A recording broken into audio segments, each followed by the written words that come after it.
50+ and 60 also, അല്ലേ?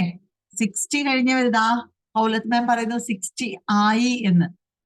എന്നാൽ ഇതൊക്കെ നമ്മൾ അഭിമാനത്തോടു കൂടി എനിക്ക് 60 ആയി, എനിക്ക് 40 ആയി, എനിക്ക് 50 ആയി എന്നൊക്കെ പറയുന്നുണ്ടെങ്കിൽ കൂടെ ആവേണ്ടി ഇല്ലായിരുന്നു, അല്ലെങ്കിൽ കുറച്ചുകൂടെ ഒന്ന് യങ് ആവേണ്ടിയിരുന്നു, അല്ലെങ്കിൽ കുറച്ചും കൂടെ ഉഷാറാവേണ്ടിയിരുന്നു എന്ന് നമുക്ക് തോന്നാറുണ്ട്. ചില സമയങ്ങളിൽ ചില ആളുകൾക്കൊക്കെ ഫീൽ ചെയ്യുന്ന ഒരു കാര്യമാണ് പ്രായത്തിൽ കൂടുതൽ, എന്നെ കണ്ടാൽ പ്രായത്തിൽ കൂടുതൽ ഒരു എന്താ പറയാ പ്രായം തോന്നിക്കുന്നു, എന്റെ പ്രായത്തെക്കാൾ കൂടുതൽ പ്രായം തോന്നിക്കുന്നു, പ്രായത്തിൽ കൂടുതൽ പക്വതയുള്ളവരുണ്ട്, അല്ലെ? അപ്പൊ അങ്ങനെയുള്ള പല ടൈപ്പ് ആളുകളാണ്. ഒരിക്കലും ആരും ഒരേപോലെയല്ല. മനസ്സിൽ 20, അത് അവിടേക്കാണ് നമ്മൾ വരുന്നത്. മനസ്സിൽ എന്താണ്? മനസ്സിൽ 20ആണ്. ശരിക്കുള്ള പ്രായം ഒരു പക്ഷേ 45 50 ഒക്കെ ആയിട്ടുണ്ടാവും.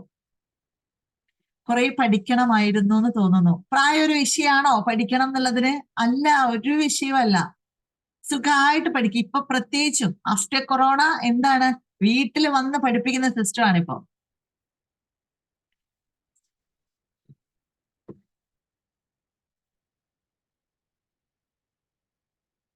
ഓക്കെ. അപ്പൊ അങ്ങനെയുള്ള കാലഘട്ടത്തിലാണ് നമ്മൾ ജീവിക്കുന്നത്. പിന്നെ എന്തിനാണ് നമ്മൾ ഇത്ര ടെൻഷൻ ആവുന്നത്? എന്തെല്ലാം നമുക്ക് നഷ്ടപ്പെട്ടുവോ അതെല്ലാം നമുക്ക് തിരിച്ചെടുക്കാനുള്ള അവസരം നമ്മളുടെ മുന്നിൽ തന്നെയുണ്ട്. അപ്പം നമ്മൾക്ക് ഒരുപാട് സമയം നഷ്ടപ്പെട്ടു, ശരിയാണ്, ഒരുപാട് വർഷങ്ങൾ നഷ്ടപ്പെട്ടു. പക്ഷെ അതിനൊക്കെ നമുക്ക് തിരിച്ചെടുക്കാം. നഷ്ടപ്പെട്ടു എന്ന് പറഞ്ഞ് നമ്മൾ ഒരു ഭാഗത്ത് ഇരിക്കുക എന്നുള്ളതല്ല. എനിക്ക് 17, അത് മനസ്സിന്റെ പ്രായമാണോ എന്താന്ന് അറിഞ്ഞൂടാ. 17 എന്ന് പറയുന്നവരുണ്ട്. ഇതിൽ നിന്ന് ഞാനൊരു കാര്യം പറയട്ടെ ഓരോരുത്തരോടും. നമ്മളുടെ ഏജ് എത്രയാണോ, ഇപ്പൊ 34 = 17, ഓക്കെ, പകുതി പ്രായമാണ്, അതാണ് പറയുന്നത്. അപ്പൊ ഒരു 40 വയസ്സ് അല്ലെങ്കിൽ ഒരു 38 വയസ്സുള്ള ഒരു വ്യക്തി എന്ന് വിചാരിക്കാം. നിങ്ങള് ഈ 38 ഏജ് ഉള്ള ഒരു വ്യക്തിക്ക് ഓരോരുത്തരുടെ മനസ്സിലും, ഞാൻ ഫസ്റ്റ് ഒരു കാര്യം പറയാണ്, നിങ്ങളുടെ ഓരോരുത്തരുടെ മനസ്സിലും നിങ്ങൾ നിങ്ങളുടെ പ്രായത്തെ കൊണ്ടുവരിക. ജസ്റ്റ് പ്രായത്തെ മനസ്സിൽ കൊണ്ടുവരിക. അതിന് 2 അക്കം ഉണ്ടാവുമല്ലോ, അല്ലെ? ഇപ്പൊ 38 ആവുമ്പോ 3 8. ഇതില് ഏറ്റവും ചെറിയ പ്രായം അല്ലെങ്കിൽ നിങ്ങൾക്ക് അതിൽ ഏറ്റവും ഇഷ്ടപ്പെട്ട നമ്പർ എടുക്കുക. നിങ്ങളുടെ ഏജിന്റെ ഒന്നുകിൽ 3 അല്ലെങ്കിൽ 8, ഇഷ്ടപ്പെട്ട ആ ഒരു നമ്പറിനെ എടുക്കുക. 8 വയസ്സാണോ നിങ്ങൾക്ക് ഇഷ്ടം? ഓക്കെ, 8 എടുക്കാം. ഇനി 3 വയസ്സ് മതിയോ? 3 വയസ്സ് എടുക്കാം. ആ ഇഷ്ടപ്പെട്ട ആ ഒരു നമ്പർ, നമുക്ക് 2 നമ്പർ വേണ്ട. 40-ന് ഏതെടുക്കും? 4 എടുക്കണം. 4 എടുത്താൽ മതി. അപ്പൊ ആ ഒരു അതാണ് എന്റെ പ്രായം എന്ന് സ്വയം നമ്മളങ്ങ് വിശ്വസിക്കുക. ഈ പ്രായത്തെ എന്റെ പ്രായം ഇതാണ്. അപ്പൊ അത്രയും കുട്ടികളെ പോലെ ആവുക. കുട്ടികളെ എന്തൊക്കെ കളികൾ കളിക്കും, കുട്ടികൾ എവിടൊക്കെ പോകും, എന്തൊക്കെ ചെയ്യും, ചാടി മണ്ടി അങ്ങോട്ട് ചാടി ഇങ്ങോട്ട് ചാടി. ഒരു കല്യാണ വീട്ടിലൊക്കെ നമ്മൾ പോയി കഴിഞ്ഞാൽ, അല്ലെങ്കിൽ ഒരു സൽക്കാരങ്ങളിൽ, ഒരു പരിപാടികളിൽ, സ്കൂളിലൊക്കെ പോകുമ്പോ ഒരു പ്രത്യേക ഒരു എനർജി നമുക്ക് വരാറില്ലേ? നമ്മൾ ഭയങ്കര എന്തെങ്കിലും ടെൻഷനായിട്ടൊക്കെ ആയിരിക്കും പോകുന്നത്, വേറെ എന്തെങ്കിലും വിഷയത്തിലൊക്കെ എന്തെങ്കിലുമൊക്കെ ആയിട്ട് ബന്ധപ്പെട്ടിട്ട് പോകുന്നതായിരിക്കാം. പക്ഷെ സ്കൂളിൽ എത്തിക്കഴിഞ്ഞാൽ, പ്രത്യേകിച്ച് ഒരു LP സെഷനിലേക്ക് അല്ലെങ്കിൽ LP UP സെഷന്റെ ആ ഒരു ഏരിയയിലേക്ക് നോക്കി കഴിയുമ്പോൾ തന്നെ പിള്ളേര് ഒരുപക്ഷെ ലൈനായിട്ട് കുട്ടികൾ പോകുന്നുണ്ടാവും. ബാക്കിൽ കൈയൊക്കെ കെട്ടി സ്റ്റാൻഡ് പൊസിഷനിലൊക്കെ ഇങ്ങനെ നടക്കുകയൊക്കെ ആണെങ്കിലും അവർ നടക്കുന്ന ഒരു സ്റ്റൈല്, അവരിങ്ങനെ പോകുന്നത് ക്യൂ പാലിച്ചൊക്കെ ആയിരിക്കും കുട്ടികൾ പോകുന്നത്. പക്ഷെ ആ ഒരു നടത്തത്തിലായാലും അവരുടെ ആ ഒരു കളികളായാലും ഒക്കെ ഒരു പ്രത്യേക ഭംഗിയുള്ളതാണ്. അല്ലെങ്കിൽ അവരൊന്നും അറിയുന്നില്ല, അവരാരെയും കാണിക്കാൻ വേണ്ടിയിട്ടല്ല, ആരെയും ബോധ്യപ്പെടുത്താൻ വേണ്ടിയിട്ടല്ല, അവരായിട്ടാണ് അവിടെ ജീവിക്കുന്നത്, അല്ലെ? കുട്ടികൾ എപ്പോഴും അവര് സ്വയം എന്താണോ അവര് അതായിട്ടാണ് അവര് അവിടെ ജീവിക്കുന്നത്. അപ്പൊ നമ്മൾ എപ്പോഴും വയസ്സിനെ, എനിക്ക് ഇത്ര വയസ്സായിപ്പോയി, അല്ലെങ്കിൽ ഞാൻ എന്റെ ഒരുപാട് കാര്യങ്ങൾ നഷ്ടപ്പെടുത്തി, 53 വയസ്സായി എന്ന് പറയുന്നു സൗദാഭിമാൻ. അപ്പൊ നിങ്ങൾക്ക് 5 വയസ്സേ ആയിട്ടുള്ളൂ എന്ന രീതിയിൽ വേണം മനസ്സിൽ കൊണ്ടുവരാൻ. അങ്ങനെ നമ്മൾ ചിന്തിച്ചാൽ തന്നെ നമ്മൾക്ക് കുറേ കാര്യങ്ങൾ നമുക്ക് ചെറുപ്പത്തിലേക്ക് അല്ലെങ്കിൽ യങ്ങായിട്ട് ചെയ്യാൻ പറ്റും. അപ്പൊ 5 വയസ്സായി എന്ന് ഞാൻ വിചാരിക്കുമ്പോ, അല്ലെങ്കിൽ 3 വയസ്സായി എന്ന് ഞാൻ വിചാരിക്കുമ്പോ, ഞാൻ എന്താ കുഞ്ഞു മക്കളെ പോലെ ഇങ്ങനെ നടക്കണോ? അല്ലെങ്കിൽ അങ്ങനെ ചിന്തിക്കുന്നവരുണ്ടാവും. അങ്ങനെയല്ല. നമ്മൾ ആ ഒരു മൈൻഡ് സെറ്റ് നമ്മൾ കൊണ്ടുവരുമ്പോൾ തന്നെ നമുക്ക് പല കാര്യങ്ങളും നമ്മളിലേക്ക് വന്നോളും എന്നുള്ളതാണ്. അപ്പൊ ഇതിനു വേണ്ടി നമ്മൾ ഏറ്റവും കൂടുതൽ ചെയ്യേണ്ട ഒരു കാര്യം എന്ന് വെച്ചാല് സ്വന്തത്തെ സ്നേഹിക്കുക എന്നുള്ളതാണ്. സ്വന്തത്തെ മനസ്സിലാക്കുക എന്നുള്ളതാണ്. സ്വന്തത്തെ ആക്സെപ്റ്റ് ചെയ്യുക. നമ്മൾ നമ്മളിൽ തൃപ്തിപ്പെടുക എന്നുള്ളതാണ്. നമ്മൾ മറ്റുള്ളവരിലേക്ക് നോക്കിയിട്ട് അവനൊക്കെ കണ്ടോ, എന്റെ കൂടെ പഠിച്ച ഒരുവിധം കുട്ടികളൊക്കെ, അല്ലെങ്കിൽ എന്റെ കൂടെ പഠിച്ചതാ, പക്ഷെ അവനെ കണ്ടാ ഇപ്പോഴും നമ്മളെ പ്രായം തോന്നുകയില്ല. എന്താണാവോ, എന്താ രഹസ്യം എന്നറിഞ്ഞൂടാ. ഞാനൊക്കെ അതിനേക്കാളും പ്രായമായി പോയ പോലെ അങ്ങനെയൊക്കെ നമ്മൾ പറയാറുണ്ട്. പക്ഷെ എന്തുകൊണ്ടായിരിക്കും അത്? നമ്മൾ ആവശ്യമില്ലാത്ത ഒരുപാട് കാര്യങ്ങൾ വഴിയെ പോകുന്നതിനെയൊക്കെ പിടിച്ചു വലിച്ച് തലയിൽ കയറ്റുന്നുണ്ടാവാം. ഒന്ന്.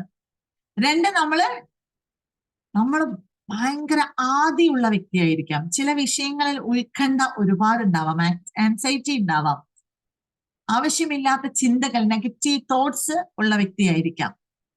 ഇങ്ങനെയുള്ള ആളുകൾക്കാണ് ഒരുപാട് കാര്യങ്ങൾ. ഇത് ഒരു ഏരിയ അല്ലേ, ഇതിന്റെ അകത്ത് വെറുതെ അനാവശ്യമായിട്ട് വേണ്ടാത്ത കാര്യങ്ങൾ നിറച്ചു വെച്ച് കഴിഞ്ഞാല് പിന്നെ നമുക്ക് വേണ്ടതിന് വലിയ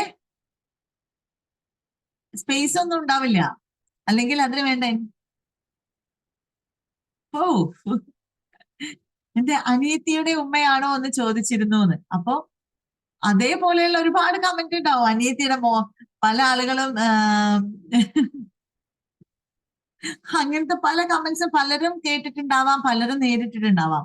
ചില ആളുകൾ ഇപ്പം എങ്ങനെ നമുക്ക് ഇതിൽ പറയണ്ട, എന്നാലും ഭർത്താക്കന്മാരുടെ കൂടെ പോകുമ്പോ ചിലപ്പോ അവരുടെ സിസ്റ്റർ ആണോ അല്ലെങ്കിൽ ഉമ്മയാണോ എന്നൊക്കെ ചോദിക്കുന്നവരുണ്ടാവും അല്ലെ. ഒരു ഭാര്യയും ഭർത്താവും പോകുമ്പോൾ നേരെ തിരിച്ചും സംഭവിക്കുന്നവരുണ്ട്. ഭാര്യമാര് അത്യാവശ്യം യങ്ങായിരിക്കും, ഭർത്താക്കന്മാര് ഒരു ഇതുമില്ല, പ്രത്യേകിച്ച് സെൽഫ് ലവ് ഒന്നുമില്ല. ഭർത്താക്കന്മാരുടെ ആണുങ്ങളുടെ പൊതുവേ ഉള്ളൊരു രീതികൾ അങ്ങനെയാണല്ലോ. ഒരു വലിയ ഇതൊന്നുമില്ല, പെണ്ണുങ്ങളൊന്നും ഇല്ലെങ്കിലും കുറച്ച് ഒരുങ്ങിയെങ്കിലും ചെയ്യും. ആണുങ്ങൾ കിട്ടിയ ഡ്രസ്സ് വിട്ട് വായ പിടിച്ച് ഇവരുടെ കൂടെ അങ്ങ് പോയി, അല്ലെങ്കിൽ എന്തോ ടെൻഷനിലോ മൈൻഡ് സെറ്റിലോ ആയിരിക്കും. അങ്ങനത്തെ ഇറിറ്റേഷൻ മെന്റാലിറ്റി ആയിരിക്കും ചില വ്യക്തികൾക്ക്. കുറെ ഫോണും കുറെ കാര്യങ്ങളും കുറെ ചീത്ത പറച്ചിലും അങ്ങോട്ടും ഇങ്ങോട്ടും ബഹളവും ഒക്കെ ആയിട്ട്. അപ്പൊ അങ്ങനെയുള്ള ആളുകൾ ചോദിക്കുന്നത് അച്ഛനാണോ കൂടെ വന്നത്, അച്ഛനാണോ എന്ന് ചോദിക്കുന്നവരുണ്ട് ഇല്ലേ? അയ്യോ അല്ല, അത് ഭർത്താവാണ് എന്ന്. കാരണം ഉള്ളിലൊരു സന്തോഷമുണ്ട്, എന്നാ ഈ മനുഷ്യനെ കുറിച്ച് ഇങ്ങനെ ചോദിച്ചല്ലോ എന്നുള്ള ക്ഷമ രണ്ടുകൂടെയാണ് നമുക്ക് അല്ലേ.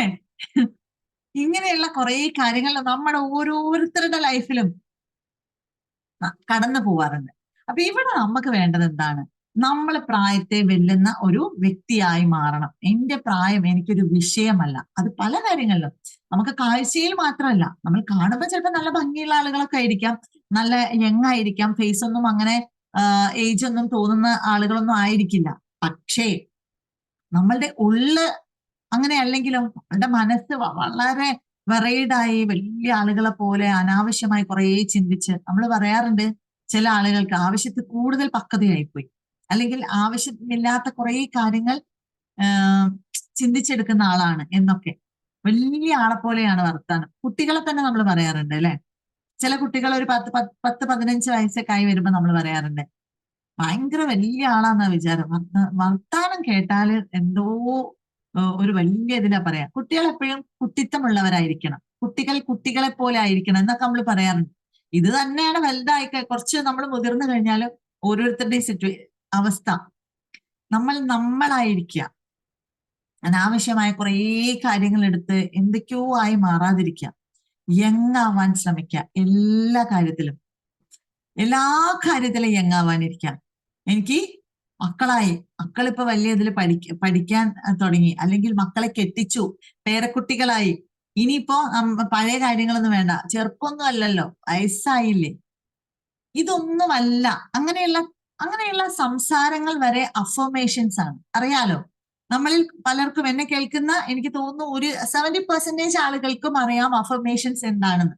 നമ്മൾ നിരന്തരം പറഞ്ഞുകൊണ്ട് ഇരിക്കുന്ന വാക്കുകൾ അഫർമേഷൻ ആണ്. നമ്മൾ നമ്മളോട് തന്നെ പറയും വയസ്സായില്ലേ, ഇനിയിപ്പൊ അങ്ങനൊക്കെ ഉണ്ടാവും. നമ്മൾ സ്വയം നമ്മളെ തന്നെ എന്താക്കുകയാണ്, എനിക്ക് പ്രായമായില്ലേ, അല്ലെങ്കിൽ എനിക്കിനി നമ്മളതൊക്കെ കഴിഞ്ഞിടും, നിങ്ങളെ കാല. എന്തിനാണ് നമ്മളത് കഴിഞ്ഞിട്ടില്ല, ഇനി അവരുടെ കാലമായിരിക്കാം, പക്ഷെ അവർക്ക് മാത്രമാണോ? അല്ല, യങ്നേഴ്സിന് മാത്രമല്ല, കുട്ടികൾക്ക് മാത്രമല്ല ഇനി വളരാനുള്ളത്. നമുക്ക് ഒരുപാട് കാര്യങ്ങൾ നേടിയെടുക്കാൻ. മനസ്സെപ്പോഴും ഫ്രഷ് ആക്കി വെക്കുക. എനിക്ക് എന്തും സാധിക്കും, എനിക്ക് എന്തും നേടാൻ കഴിയും, ഒട്ടും വൈകിയിട്ടില്ല, ഇനിയും എനിക്ക് പലതും പറ്റും. എന്റെ കുറെ നല്ല കാലം കഴിഞ്ഞ് ഇനിയിപ്പോ ഇങ്ങനെയൊക്കെ പോകപ്പ, അല്ലെങ്കിൽ അങ്ങനെയൊക്കെ പോവെന്ന്. കാലം എല്ലാവരുടേതുമാണെന്ന്. യെസ്. അപ്പൊ അങ്ങനെയൊക്കെ പോയാൽ പോരാ, നമ്മൾക്ക് എന്താവണം? വളരെ എനർജറ്റിക് ആയിട്ട് പല കാര്യങ്ങളും നേടാൻ, ഇതുവരെ നേടാൻ കഴിയാത്ത പല കാര്യങ്ങളും നേടിയെടുത്ത് തന്നെ നമുക്ക് മുന്നോട്ട് പോകണം.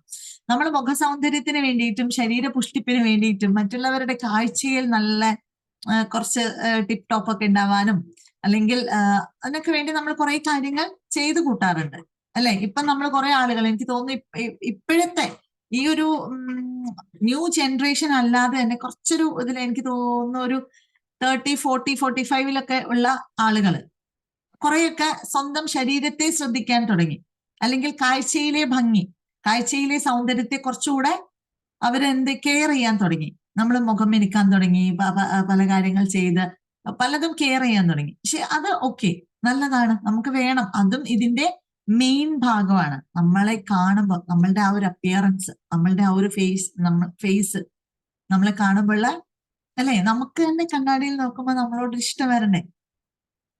ഞാൻ ഈ EFTയിൽ വന്നപ്പോൾ എല്ലാം പഠിച്ചു. നിർബന്ധമായിട്ടും വേണ്ടതാണ്. എന്തിനാ ഇപ്പൊ വെറുതെ ഇല്ലാത്തത് ഉണ്ടാക്കാൻ ശ്രമിക്കുന്നത്? ചില ആളുകൾ ഇങ്ങനെ ചെയ്യുന്നവരോട് ചോദിക്കാറുണ്ട്. അതൊരു തരം എന്താണ്, കുശുമ്പാണ് എന്ന് വേണമെങ്കിൽ പറയാം. അല്ലെങ്കിൽ തനിക്ക് കഴിയാത്തത്, തന്നെ കൊണ്ട് സാധിക്കാത്തത് മറ്റൊരാൾ ചെയ്യുമ്പോൾ ഉണ്ടാവുന്ന ഒരു ഇറിറ്റേഷനാണ്. വെറുതെ കുറെ എന്തൊക്കെയോ കാട്ടിക്കൂട്ടി, കുറെ വേണ്ടാത്ത സാധനങ്ങൾ വാങ്ങിച്ചു കൂട്ടി, കുറച്ചൊക്കെ നമ്മുടെ ബാഹ്യമായിട്ടുള്ള കുറെ കാര്യങ്ങൾ നമ്മൾ ശ്രദ്ധിക്കണം. അത് ഒരു കാര്യം. എന്നാൽ മെയിൻ ആയിട്ടുള്ള കാര്യങ്ങൾ എന്താണ്? നമ്മളുടെ ഉള്ളിലുള്ള, നമ്മളുടെ ആന്തരികമായിട്ട് നമ്മളിൽ നടക്കുന്ന നമ്മളുടെ തോട്ട് പ്രോസസ്സ്, അല്ലെ? നെഗറ്റീവ് തോട്ട്സ് പോസിറ്റീവ് തോട്ട്സിലേക്ക് ആക്കി മാറ്റേണ്ടതുണ്ട്. അപ്പൊ ഇങ്ങനെയുള്ള കുറച്ച് കാര്യങ്ങൾ, നമ്മുടെ അല്ലാതെയുള്ള കുറേ ഇമോഷൻസ് ഉണ്ടാവും. നമുക്ക് ചുറ്റിലും ഒരുപാട് പ്രശ്നങ്ങൾ ഉണ്ടാവും. പ്രശ്നമില്ലാത്തവരൊന്നുമില്ല, ആളുകൾക്ക് പ്രശ്നമില്ലാത്തവരില്ല. അപ്പൊ ഈ പ്രശ്നങ്ങളൊക്കെ എടുത്ത് പിടിച്ച് അതിൻ്റെ ഉള്ളിൽ അവിടെ വെച്ച് വല്ലാതെ വലിയ വിഷയമാക്കി, വ്രണമാക്കി മാറ്റി നമ്മൾ സ്വയം നമ്മുടെ സ്വന്തത്തെയാണ് നശിപ്പിക്കുന്നത്.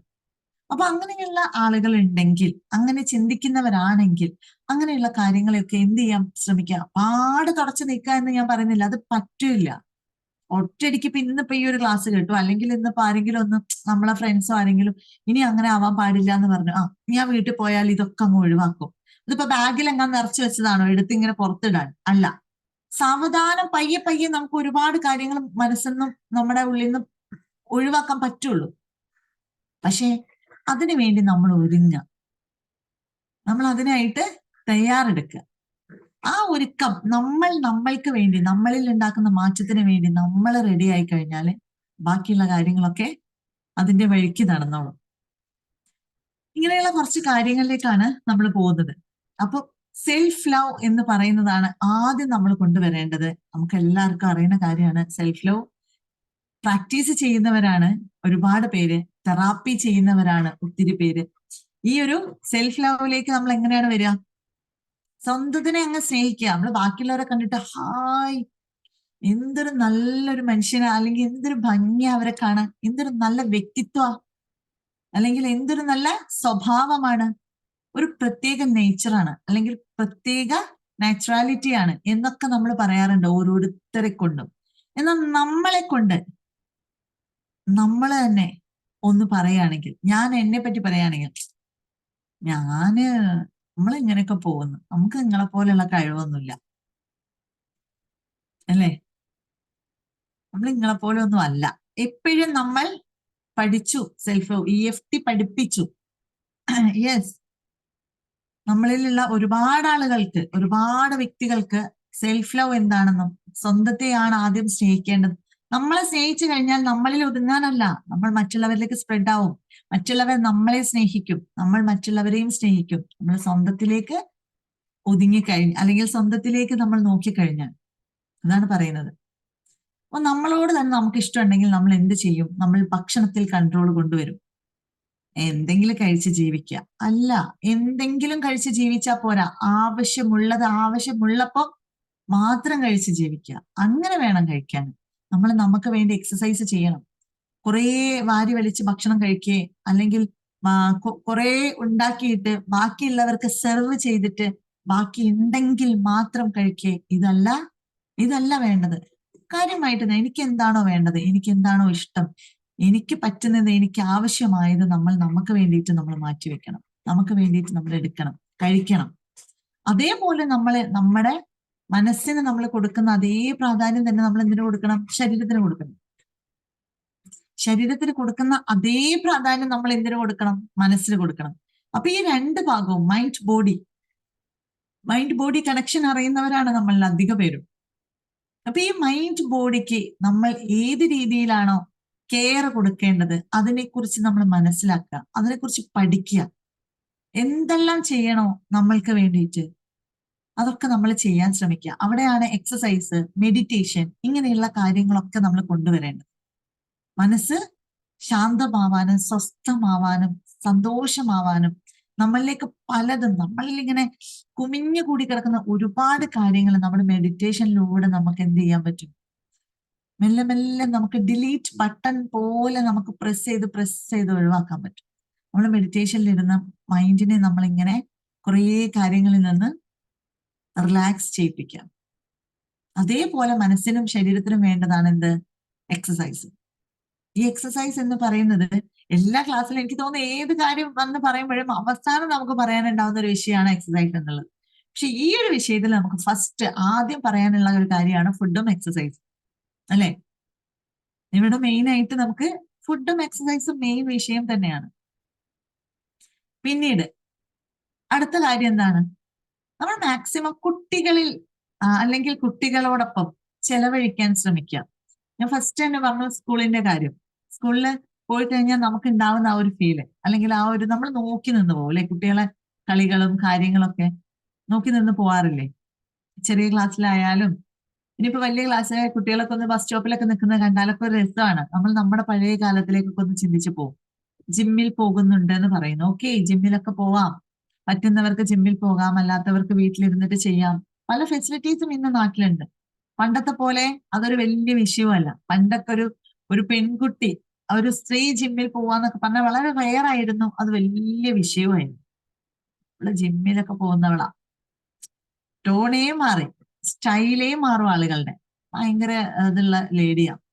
ഇന്നിപ്പോ എല്ലാവരും പോകുന്നുണ്ട്, എല്ലാവരും ചെയ്യുന്നുണ്ട്. അതൊന്നും വിഷയമുള്ള കാര്യമല്ല. അപ്പൊ കുട്ടികളോടൊപ്പം നിങ്ങളെ മാക്സിമം സ്പെൻഡ് ചെയ്യാൻ ശ്രമിക്കുക. അവരോട് കഥകൾ പറയാൻ, അവരുമായിട്ട് കൂട്ടുകൂടാൻ ശ്രമിക്കുക. അത് രണ്ട് കാര്യത്തില്, ഒന്ന് നമ്മളുടെ വളർച്ചയ്ക്കും നമ്മളെ ഫ്രീ ആവാനും നമ്മളുടെ മൈൻഡ് റിലാക്സ് ആവാനും നല്ലതാണ്. മക്കളിൽ ഒരുപാട് മാറ്റം ഉണ്ടാവാൻ, നമ്മളുടെ കുട്ടികളിൽ ഒരുപാട് മാറ്റം ഉണ്ടാക്കിയെടുക്കാൻ നമ്മളെ കൊണ്ട് സാധിക്കും. അവിടെ രണ്ട് ബെനിഫിറ്റ് ആണ് നമുക്ക് ഉണ്ടാവുന്നത്. കുഞ്ഞുങ്ങളെ നമുക്ക് ചേർത്ത് പിടിക്കുക, അവരോട് കൂടെ കൂടുക, സംസാരിക്കുക, ഇടപഴകുക, അവർക്ക് കഥകൾ പറഞ്ഞു കൊടുക്കുക. അപ്പൊ അവർക്ക് പറയാനുള്ളത്, അവർക്ക് കഥകൾ ഒരുപാട് ഉണ്ടാക്കി പറയാനുണ്ടാവും. പല കഥകളും അവർ ക്രിയേറ്റീവ് ആയിരിക്കും, ഭയങ്കര ക്രിയേറ്റീവ് ആയിരിക്കും അവര്. അപ്പൊ അവരിങ്ങനെ ഇങ്ങനെ ഇങ്ങനെ ഇങ്ങനെ ഉണ്ടാക്കി പറഞ്ഞു തരും കഥകൾ. നമ്മൾ കേട്ടിരിക്കുക. അവർക്ക് ഒത്തിരി ക്വസ്റ്റ്യൻസ് ഉണ്ടാവാം.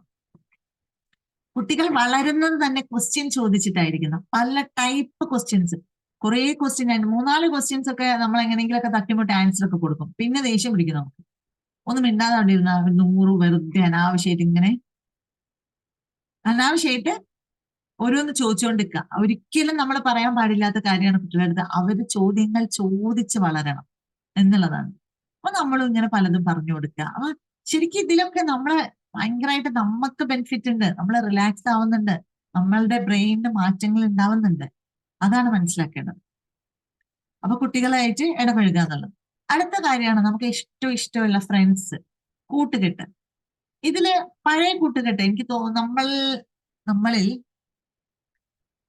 നമ്മളിൽ കൂടുതൽ പേരും സ്ത്രീകൾ തന്നെയാണ്. അപ്പൊ ഈ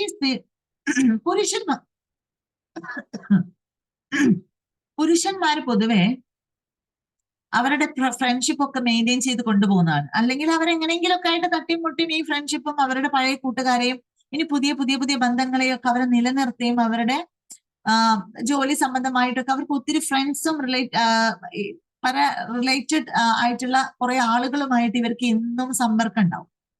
അവരതുമായിട്ട് കുറെ ഇടപഴകുന്നുണ്ടാവാം, യാത്ര ചെയ്യുന്നുണ്ടാവാം, പോകുന്നുണ്ടാവാം, സംസാരിക്കുന്നുണ്ടാവാം. എന്നാൽ സ്ത്രീകളുടെ പ്രശ്നം എന്താണ്? സ്ത്രീകൾക്ക് ഇന്നോ ആരെയോ കൂടെ കുറച്ച് പഠിച്ചു, അല്ലെങ്കിൽ അന്ന് ഉണ്ടായിരുന്ന ഫ്രണ്ട്സ് അതൊക്കെ പോയി. കല്യാണം കഴിഞ്ഞതോടുകൂടി അങ്ങനത്തെ കാര്യങ്ങളൊന്നും ഇല്ലാതെ നമ്മളിപ്പോ കാണലുമില്ല, വിളിക്കലും. ഒരു ഗ്രൂപ്പ് ഉണ്ട് ഇപ്പൊ കുറച്ചായിട്ട്, ഒരു 10ാം ക്ലാസ്സിലെ ടീമുണ്ട്, അല്ലെങ്കിൽ +2 ടീമുണ്ട്, അതല്ലെങ്കിൽ നമ്മുടെ കോളേജ് ടീമുണ്ട്. പക്ഷെ അതിലൊന്നും വലിയ അനക്കൊന്നുമില്ല. അങ്ങനെയൊക്കെ പറഞ്ഞ് ഒരു നിസ്താരമായിട്ട് കാണുന്ന കുറെ ആളുകളുണ്ട്, ഇല്ലേ? പ്രത്യേകിച്ച് അനക്കൊന്നുമില്ല, അതിനൊന്നും സമയമില്ല. എന്തുകൊണ്ടാണ് സമയമില്ലാത്തത്? സത്യല്ലേ? ഒരിക്കലും പിരിയാൻ കഴിയൂല എന്ന് ആ 10ാം ക്ലാസ്സിലെ കാലം ഒന്ന് ചിന്തിച്ചു നോക്കുക. ആ സമയത്ത് തോളിൽ കൈയിട്ട് നടന്നിരുന്ന, അല്ലെങ്കിൽ അത്രയും അതായിട്ട് ഭയങ്കര അങ്ങോട്ടും ഇങ്ങോട്ടും പിരിയാൻ പറ്റൂല എന്ന് വിചാരിച്ചിരുന്ന ഫ്രണ്ട്സിനെ ഇന്ന് ഓർക്കാൻ പോലും വയ്യ. ചില കുട്ടികളുടെ പേര് പോലും എന്തായിരുന്നടി അവളുടെ പേര്, ആ കുട്ടി ഇല്ലായിരുന്നോ ഇങ്ങനെ നടക്കുന്ന അല്ലെങ്കിൽ അങ്ങനെ ചെയ്യുന്ന, ഇത് ഈ ഒരു കാര്യം പറയുന്ന ഇപ്പൊ എനിക്ക് പേരേ കിട്ടുന്നില്ല, അപ്പൊ എനിക്ക് ഒന്നും ഓർമ്മയില്ല. ഹസ്ബൻഡിന് പറ്റും, നമ്മൾ ഫ്രണ്ട്സിനെ എന്തോ പറഞ്ഞു വന്ന് കാര്യമായിട്ടുള്ള എന്തോ കാര്യം എല്ലാവരും പറയുന്ന കാര്യമാണ്. എന്റെ കൂടെ ഇപ്പോഴും ഉണ്ട്, എല്ലാവരും ഉണ്ട് എന്റെ കൂടെയൊക്കെ. എന്റെ ഫ്രണ്ട്സ് ഒക്കെ ഇപ്പോഴും എന്റെ കൂടെ 1ാം ക്ലാസ് പഠിച്ച, അല്ലെങ്കിൽ ആ ഒരു ഇതുവരെ ഇപ്പോഴും നല്ല രീതിയിൽ തന്നെ കുഴപ്പമില്ലാത്ത രീതിയിൽ മെയിൻറ്റെയിൻ ചെയ്ത് കൊണ്ടുപോകുന്നുണ്ട്. അതെ, അന്നൊന്നും ഫോണൊന്നും ഇല്ലല്ലോ, അതും ഒരു ശരിയാണ്. പക്ഷെ ഇന്നിപ്പോ നമ്മൾ ആ ഒരു ഇതിലേക്കൊക്കെ എത്തി, കുറച്ചുകൂടെ നമുക്ക് കാര്യങ്ങളൊക്കെ കൊണ്ടുവരാൻ സാധിക്കും. അപ്പം ബെസ്റ്റ് ഫ്രണ്ട്സ് അല്ലെങ്കിൽ ഒരു വലിയൊരു ഇതിലല്ലെങ്കിലും നമ്മളൊരു ഫ്രണ്ട്ഷിപ്പ് മെയിൻറ്റെയിൻ ചെയ്യണം. ആ ഒരു പണ്ട് കാലത്തെ ഫ്രണ്ട്സിനെ തന്നെ അല്ലെങ്കിലും ഇന്ന് നമുക്ക് ഇന്റിമേറ്റ് ആയിട്ട് നമ്മളുടെ ഇഷ്ടങ്ങൾ പറയാൻ, നമ്മളുടെ ആഗ്രഹങ്ങൾ പറയാൻ, നമ്മൾക്കൊന്ന് ചില കാര്യങ്ങളൊക്കെ ഒന്ന് ഡിസ്കസ് ചെയ്യാൻ നമ്മളുടേതായ ഒരു ഫ്രണ്ട് സർക്കിൾ നമുക്ക് ഉണ്ടാവണം. അല്ലെങ്കിൽ ഒരു ഇന്റിമേറ്റ് ഫ്രണ്ട് ഒരാളെങ്കിലും നമുക്ക് ഉണ്ടാവണം എന്നുള്ളതാണ്. നമുക്ക് 2-3 പേരൊക്കെ ഉണ്ടായിക്കോട്ടെ, ഒന്നിലും ഒതുക്കൊന്നും വേണ്ട, ഒന്നിൽ ഇതാക്കൊന്നും വേണ്ട. ഒരു ഇന്റിമേറ്റ് ഫ്രണ്ട് എന്ന് പറഞ്ഞാൽ എല്ലാവർക്കും ഒന്നൊക്കെ ഉണ്ടാവുള്ളൂ. പക്ഷെ 2-3 പേരൊക്കെ ഉണ്ടെങ്കിൽ ഒന്ന് വിളിക്കാനും ഒന്ന് സംസാരിക്കാനും, അത് ഇപ്പോഴും നമ്മൾ നിൽക്കുന്ന സ്ഥലങ്ങളിലാവാം, അല്ലെങ്കിൽ നമ്മളുടെ ഫാമിലിയിൽ തന്നെ ആവാം. അതൊരു ഫ്രണ്ട്സ് എന്ന പോലെ. അതെ, ഫ്രണ്ട്സിന്റെ കൂടെ പഴയ 10ാം ക്ലാസ്സുകാരിയാവും എന്നൊക്കെ പറയുന്നവരുണ്ട്. അപ്പൊ അവരുടെ കൂടെ കൂടുമ്പോൾ മാത്രമേ നമ്മൾ എന്താവുന്നുള്ളൂ, യങ്ങാവുന്നുള്ളൂ, പഴയ 10ാം ക്ലാസ്സുകാരി ആവുന്നുള്ളൂ. അപ്പൊ നമുക്ക് 10ാം ക്ലാസ്സുകാരി ആവാൻ അറിയാം, നമ്മളുടെ ഉള്ളിൽ ഒരു 10ാം ക്ലാസ്സുകാരി ഉണ്ട്, അത് സമ്മതിക്കുന്നുണ്ടല്ലോ. അപ്പൊ എല്ലാവരുടെ ഉള്ളിലും ആ ഒരു 12 വയസ്സും 13 വയസ്സും 14 വയസ്സും 15 വയസ്സും ഉള്ള ഒരു വ്യക്തിത്വം ഉണ്ട്, ഇപ്പോഴും ഉണ്ട്. ഒരു 55 വയസ്സായ വ്യക്തിയാണെങ്കിലും അവരുടെ ഉള്ളിലും 15 വയസ്സ് എന്ന് പറയുന്ന ഒരു സംഭവം, അല്ലെങ്കിൽ അത്രയും യങ് ആയിട്ടുള്ള ഒരു ഏരിയ ഇരിപ്പുണ്ട്. ഇനി 20 വയസ്സാണോ വേണ്ടത്, 25, ഓരോ സിറ്റുവേഷൻ അനുസരിച്ച്. നമ്മൾ ചിലപ്പോൾ വളരെ യങ് ആയിട്ടുള്ള സമയങ്ങൾ ഉണ്ടാവാം, എന്നാൽ ചില സമയങ്ങളിൽ നമ്മൾ എന്താ കുറച്ച് മെച്ചുവേർഡ് ആയിട്ട് കുറച്ച് കാര്യങ്ങൾ അതിൻ്റെതായ രീതിയിൽ ചെയ്യേണ്ട ടൈം ആയിരിക്കാം. അവിടെ ഒരു ടീനേജ് ഒരു പെൺകുട്ടിയെ പോലെ, അല്ലെങ്കിൽ ടീനേജിലെ ഒരു പയ്യനെ പോലെ ആയാൽ ശരിയാവോ? ഇല്ല. അപ്പൊ നമുക്ക് വേണ്ട സമയങ്ങൾ നമ്മൾ എന്ത് ചെയ്യണം, കാര്യങ്ങൾ കാറ്റഗറൈസ് ചെയ്ത് കൊണ്ടുവരാനുള്ള ഒരു കഴിവ് നമുക്ക് ഉണ്ടായിരിക്കണം. അപ്പൊ അടുത്ത മാർഗം ഞാൻ പറഞ്ഞത് എന്താണ്, ഫ്രണ്ട്സുമായിട്ട് നിങ്ങൾ ഇടപഴകാൻ ശ്രമിക്കുക. ഫ്രണ്ട്സ് ഉണ്ടാവണം. നമ്മളുടെ ഇഷ്ടങ്ങളും അനിഷ്ടങ്ങളും നമ്മുടെ ആഗ്രഹങ്ങളും ഒക്കെ നമ്മൾ എന്ത് ചെയ്യണം, ഷെയർ ചെയ്യണം, സംസാരിച്ചുകൊണ്ടിരിക്കണം. കുറേ സംസാരിക്കുക എന്നുള്ളതല്ല, എന്നിരുന്നാലും നമ്മളിങ്ങനെ ഉള്ളിലൊതുക്കി ആരോടും ഒന്നും പറയാനില്ലാത്ത ഒരു സിറ്റുവേഷനിൽ നമ്മളൊന്ന് മാറി ചിന്തിക്കണം. പിന്നത്തെ ഒരു കാര്യം എന്താണ്, നമുക്ക് എല്ലാവർക്കും ഇഷ്ടമുള്ള കാര്യമാണ് യാത്ര പോവുക, യാത്ര ചെയ്യുക എന്നുള്ളതൊക്കെ, അല്ലേ? യാത്ര പോവാൻ പറ്റുന്നത് നമ്മൾ ശ്രമിക്കുക. ഇത് പറയുമ്പോൾ എനിക്ക് എനിക്ക് ചെറിയൊരു ടെൻഷനാണ്. കാരണം എനിക്ക് ഇഷ്ടമാണ് മാം പോവാന്. ഞാൻ ഒരുപാട് യാത്രയെ ഇഷ്ടപ്പെടുന്ന ആളാണ്, ബുക്കിനെ ഇഷ്ടപ്പെടുന്ന ആളാണ്, അല്ലെങ്കിൽ ഒരുപാട് സംസാരിക്കാൻ ഇഷ്ടപ്പെടുന്ന ആളാണ്. പക്ഷേ എനിക്ക് ഇതിനൊന്നും അവസരമില്ല, എന്നെ കൊണ്ടുപോകാൻ ആളില്ല, എന്നോട് സംസാരിക്കാൻ ആളില്ല, ബുക്ക് വായിക്കാനൊന്നും എനിക്ക് നേരില്ല. ഞാൻ എത്ര ബുക്സ് വായിച്ചുകൊണ്ടിരുന്നതാണ്. പക്ഷെ ഇപ്പൊ എനിക്ക് അതാരാണ് ഡിമാൻഡ് ഇല്ലാത്ത ഫ്രണ്ട്? ആരിഫയ്ക്ക് ഒരു ഡിമാൻഡ് ഇല്ലാത്ത ഫ്രണ്ടിനെ ഗിഫ്റ്റിൽ നിന്ന് കിട്ടിയിട്ടുണ്ടെന്നാട്ടോ പറയുന്നത്. അപ്പൊ ആദ്യമുള്ള ഫ്രണ്ട്സ് ഒക്കെ ഡിമാൻഡ് ഉള്ള ഫ്രണ്ട് ആയിരുന്നു തോന്നുന്നു. ഓക്കെ, അപ്പൊ ഇങ്ങനെയുള്ള കാര്യങ്ങൾ നമുക്ക് ഇങ്ങനെ ഫ്രണ്ട്സ് ഈ ടെക്സ്റ്റ് മെസ്സേജ് വായിച്ചു കഴിഞ്ഞാലുള്ള പ്രശ്നം ഞാനിങ്ങനെ ഡൈവേർട്ട് ചെയ്ത് പോകും. അപ്പൊ നമുക്ക് ബുക്ക് വായിക്കാൻ നേരമില്ല, നമുക്ക് ഫ്രണ്ട്സുമായിട്ട് ഇടപഴകാൻ നേരമില്ല, യാത്ര പോവാൻ ആളില്ല, നമ്മളെ കൊണ്ടുപോവാൻ ആളില്ല. ഇതൊക്കെയാണ് നമ്മളുടെ പരാതികൾ. പക്ഷെ ഇതൊക്കെ വെറും പരാതിയാണ്. അല്ലെങ്കിൽ നമ്മൾ അങ്ങ് ആഗ്രഹിക്കുക, നമ്മൾ അതിനു വേണ്ടി മെനക്കിടുക, നമ്മൾ അതിനു വേണ്ടി പരിശ്രമിക്കുക. എന്നെ കൊണ്ട് പറ്റൂല, എനിക്ക് നടക്കൂല, എനിക്ക് വിധിച്ചിട്ടില്ല, ഇത്രയൊക്കെ വിധിച്ചിട്ടുള്ളൂ. നമുക്കൊരു പുറത്തു പോകാനൊന്നും വിധിച്ചിട്ടില്ല. നമ്മൾ ഇതിന്റെ അകത്ത് ഇരിക്കാനാണ്. നമ്മൾ മനസ്സിനെ പാകപ്പെടുത്തണം, നമ്മൾ അതിലേക്ക് ഇറങ്ങണം. കുറെയൊക്കെ നമ്മൾ എനിക്ക് വേണം എന്നുള്ള ഒരു മെന്റാലിറ്റി നമ്മൾ കൊണ്ടുവരണം. വിചാരിക്കുന്നതാണ് എന്നെ കൊണ്ട് പറ്റൂലെന്ന്, എന്നെ കൊണ്ടുപോകാൻ ആളില്ലാന്ന്. അല്ല, ആളൊക്കെ ഉണ്ടാവും, ആളൊക്കെ വരും. നമ്മൾ അങ്ങനെ തന്നെ നിന്ന് കൊടുത്തിട്ടും, അല്ലെങ്കിൽ നമ്മുടെ മനസ്സിന് നമ്മളിങ്ങനെ ഒരു എന്താ പറയാ, നമ്മൾ പറയാറുണ്ട്, ഒരു മുരടിച്ച പോലെ ആക്കുന്ന ഒരു സിറ്റുവേഷനിലേക്ക് നമ്മൾ തന്നെ ആക്കി തീർക്കുന്നതാണ്. ആണ്. ഇവരുടെ പാർട്ട്ണറോട് നമ്മൾ സംസാരിക്കുന്ന സമയത്ത് എന്താ രസം എന്നറിയോ? അവർക്ക് വരാനൊന്നും ഇഷ്ടമല്ല. അങ്ങനെ വലിയ യാത്രയൊക്കെ പോയാലും ഒരു മൂടിയായിരിക്കും. കൊണ്ടായാലും നമ്മുടെ ഹാപ്പിനെസ് ഒന്നും ഫീൽ ചെയ്യാറില്ല. ഇനി എവിടെയെങ്കിലും പോയാൽ തന്നെ ആ ഇറങ്ങിയത് മുതൽ അവിടെ എത്തുന്നവരെ ഇങ്ങനെ ചൊറിഞ്ഞുകൊണ്ടിരിക്കും. പിന്നെ അയാൾക്ക് കൊണ്ടുപോകാൻ തോന്നും. അതല്ലെങ്കിൽ പിന്നെന്താ, വേറെന്താ പറയാ, അല്ലെങ്കിൽ ഞങ്ങൾ ഇറങ്ങിയാൽ പിന്നെ വീട്ടിൽ കയറുന്നതിൻ്റെ ഉള്ളിൽ 2 or 3 അടി ഉറപ്പാണ്. നല്ല സന്തോഷത്തിലായിരിക്കും ഇറങ്ങുക, പക്ഷെ തിരിച്ചു കയറുക ഫുള്ള് പ്രശ്നത്തിലായിരിക്കും. അപ്പൊ എന്തിനാ മാം ഒരു പ്രശ്നം ഉണ്ടാക്കുന്നത്? അതുകൊണ്ട് ഞങ്ങൾ ഇറങ്ങാറേ ഇല്ല. ഇറങ്ങിയ പ്രശ്നമാണ്. എന്തുകൊണ്ടാണ് ഇതൊക്കെ വരുന്നത്? പണ്ട് മുതൽക്കേ ഇല്ല, എവിടേക്കോ കിട്ടാതെ പോയ, എവിടേക്കോ നഷ്ടപ്പെട്ട കുറെ കാര്യങ്ങള് മനസ്സിൽ കിടന്ന് അലട്ടുന്നുണ്ട്. അപ്പൊ എന്തെങ്കിലും ഒരു കാര്യം, നിസ്സാരമായ ഒരു കാര്യം സംസാരിച്ചു തുടങ്ങുമ്പോഴോ, പുറമെ എന്തെങ്കിലും ഒരു സിറ്റുവേഷൻ ഒരു എന്തെങ്കിലും ഒരു കാര്യം നമ്മൾ കാണുകയോ നമ്മൾ കണ്ണിലൊടുക്കുകയോ ചെയ്യുമ്പോൾ നമ്മൾ എന്ത് ചെയ്യും? എന്താ ചെയ്യാ? ഈ ഒരു ട്രോമ നമ്മളിലേക്ക് വരും. എന്നെ ഈ മനുഷ്യൻ ഇത്രയും കാലം ഇങ്ങനെ അത്, അല്ലെങ്കിൽ നിങ്ങൾ ഇപ്പോഴും തന്നെ പറഞ്ഞുകൊണ്ടിരിക്കുക, അല്ലെങ്കിൽ അങ്ങനെയൊക്കെ എന്തെങ്കിലും നമുക്ക് ഇങ്ങനെ ജസ്റ്റ് സ്പാർക്ക് ആവും, അങ്ങനെ തോണ്ടി പോവുകയുള്ളൂ. പക്ഷെ അതെന്താവും? വലിയ വിഷയമാവും, നമ്മുടെ മനസ്സിൽ കിടന്നാവും. അപ്പം ഈ ഒരു സ്ത്രീ, പെണ്ണുങ്ങളെ കാര്യമാണ് പറയുന്നത്. ഈ പെണ്ണുങ്ങൾ എന്ന് പറയുന്നത് ഇങ്ങനെയുള്ള എന്തെങ്കിലും ഒരു കാര്യം ഇങ്ങനെ വെറുതെ ഒന്ന് ചുമ്മാ എടുത്തിട്ട് കഴിഞ്ഞാൽ അത് പുരുഷന്മാരെ വല്ലാതെ അലട്ടുന്ന ഒരു സംഭവമാണ്. അവർക്കത് കേൾക്കുന്നതേ താല്പര്യം ഉണ്ടാവും. അപ്പൊ എന്താവും? അത് എന്തെങ്കിലും ഒന്ന് കേൾക്കുമ്പോഴേക്ക് ഈ 10-20 കൊല്ലം മുന്നേ ഉള്ളതും ആലോചിച്ചിരുന്നോ? അല്ലേ? എനിക്ക് ഇപ്പോഴും അതാവല്ലോ, നിന്നെ ഒന്നും കൊണ്ട് ഇറങ്ങിയിട്ട് കാര്യമില്ല, പറഞ്ഞിട്ട് കാര്യമില്ല, നിന്നോടൊന്നും മിണ്ടാത്തതാണ് നല്ലത്, ഇതിനൊന്നും ഇറങ്ങി പുറപ്പെടാത്താണ് നല്ലതെന്നൊക്കെ പറഞ്ഞ് അങ്ങോട്ടും ഇങ്ങോട്ടും. അന്ന് വേണ്ട, ആർക്കാപ്പോ, എനിക്ക് വേണ്ടിയിട്ട് നിങ്ങൾ ഇത് ചെയ്യേണ്ട ആവശ്യമൊന്നുമില്ല, നിങ്ങൾക്കും കൂടെ വേണമെങ്കിൽ മതി എന്നൊക്കെ പറഞ്ഞിട്ട് അങ്ങോട്ടും ഇങ്ങോട്ടും ഫുള്ള് സംഭവമായി. പിന്നെ തിരിച്ച് ചിലപ്പോൾ നമ്മൾ ഉദ്ദേശിച്ച സ്ഥലത്ത് എത്താതെ നമ്മൾ ചിലപ്പോൾ വീട്ടിലെത്തുന്നവരെ ഉണ്ടാവാം. അപ്പൊ അവിടെയൊക്കെ എന്താ പറയുക, നമുക്ക് നമ്മളോടുള്ള ഇഷ്ടക്കുറവാണ്, നമ്മൾ ചില കാര്യങ്ങൾ ആക്സെപ്റ്റ് ചെയ്യാത്തതിന്റെ പ്രശ്നമാണ്. നമ്മളുടെ ലൈഫിൽ നമ്മൾ കുറെ കാര്യങ്ങൾ നമ്മൾ എന്ത് ചെയ്യണം? ഇറ്റ്സ് ഓക്കെ എന്നൊരു മൈൻഡ് സെറ്റിലേക്ക് കൊണ്ടുവരണം. ഇറ്റ്സ് ഓക്കെ, കഴിഞ്ഞത് കഴിഞ്ഞു പോയി. കുറെ കാര്യങ്ങൾ ഇനിയും ഞാൻ അതേ മെന്റാലിറ്റിയോട് കൂടിയിട്ട് എന്നോ കഴിഞ്ഞ് ആരോ ഇടപെട്ടിട്ട് എന്റെ ലൈഫിൽ കുറച്ച് വിഷയങ്ങൾ ഉണ്ടായത് ഇനിയും ഞാൻ ഓർത്തെടുത്തിട്ട് ഇനി വരാനിരിക്കുന്ന എന്റെ നല്ല നാളുകൾ കൂടെ ഞാൻ നശിപ്പിക്കാൻ തയ്യാറല്ല എന്ന ഉറച്ച തീരുമാനം ഉണ്ടാവണം. ഇതുവരെ ഞാൻ അങ്ങനെ ആർക്കൊക്കെ വേണ്ടി ജീവിച്ചു, ആരൊക്കെയോ പറഞ്ഞതിന്റെ ഫലമായിട്ട് ഞാൻ എന്നെ തന്നെ നശിപ്പിച്ചു, എന്റെ സമയങ്ങളെ ഒഴിവാക്കി, എന്റെ നല്ല പ്രായത്തെ പോക്കി, എനിക്ക് ദൈവം തന്നിട്ടുള്ള അത്രയും ആരോഗ്യമുള്ള മനസ്സിനെ, ആരോഗ്യമുള്ള ശരീരത്തെ, പ്രസരിപ്പുള്ള മുഖത്തെ എല്ലാം ഞാന് എന്താക്കി? ഞാനായിട്ട് നശിപ്പിച്ചതാണ്, അല്ലെങ്കിൽ ഞാനായിട്ട് ഒഴിവാക്കിയതാണ്. കുറെ ആളുകൾ കൂട്ടുകാരികളെ ഓർക്കാൻ തുടങ്ങിയിട്ടോ.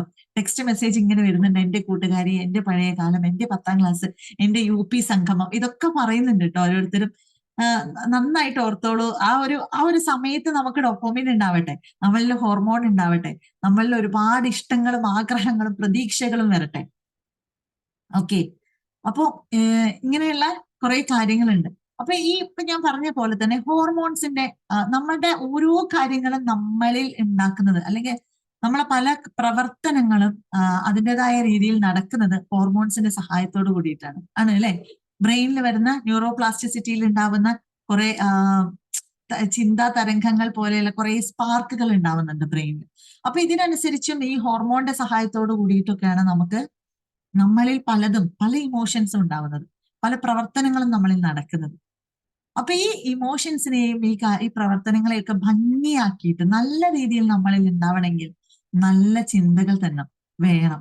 തോട്ട് പ്രോസസ്സ് നമുക്ക് വളരെ വൃത്തിയുള്ളതും ഭംഗിയുള്ളതും ആയിരിക്കണം.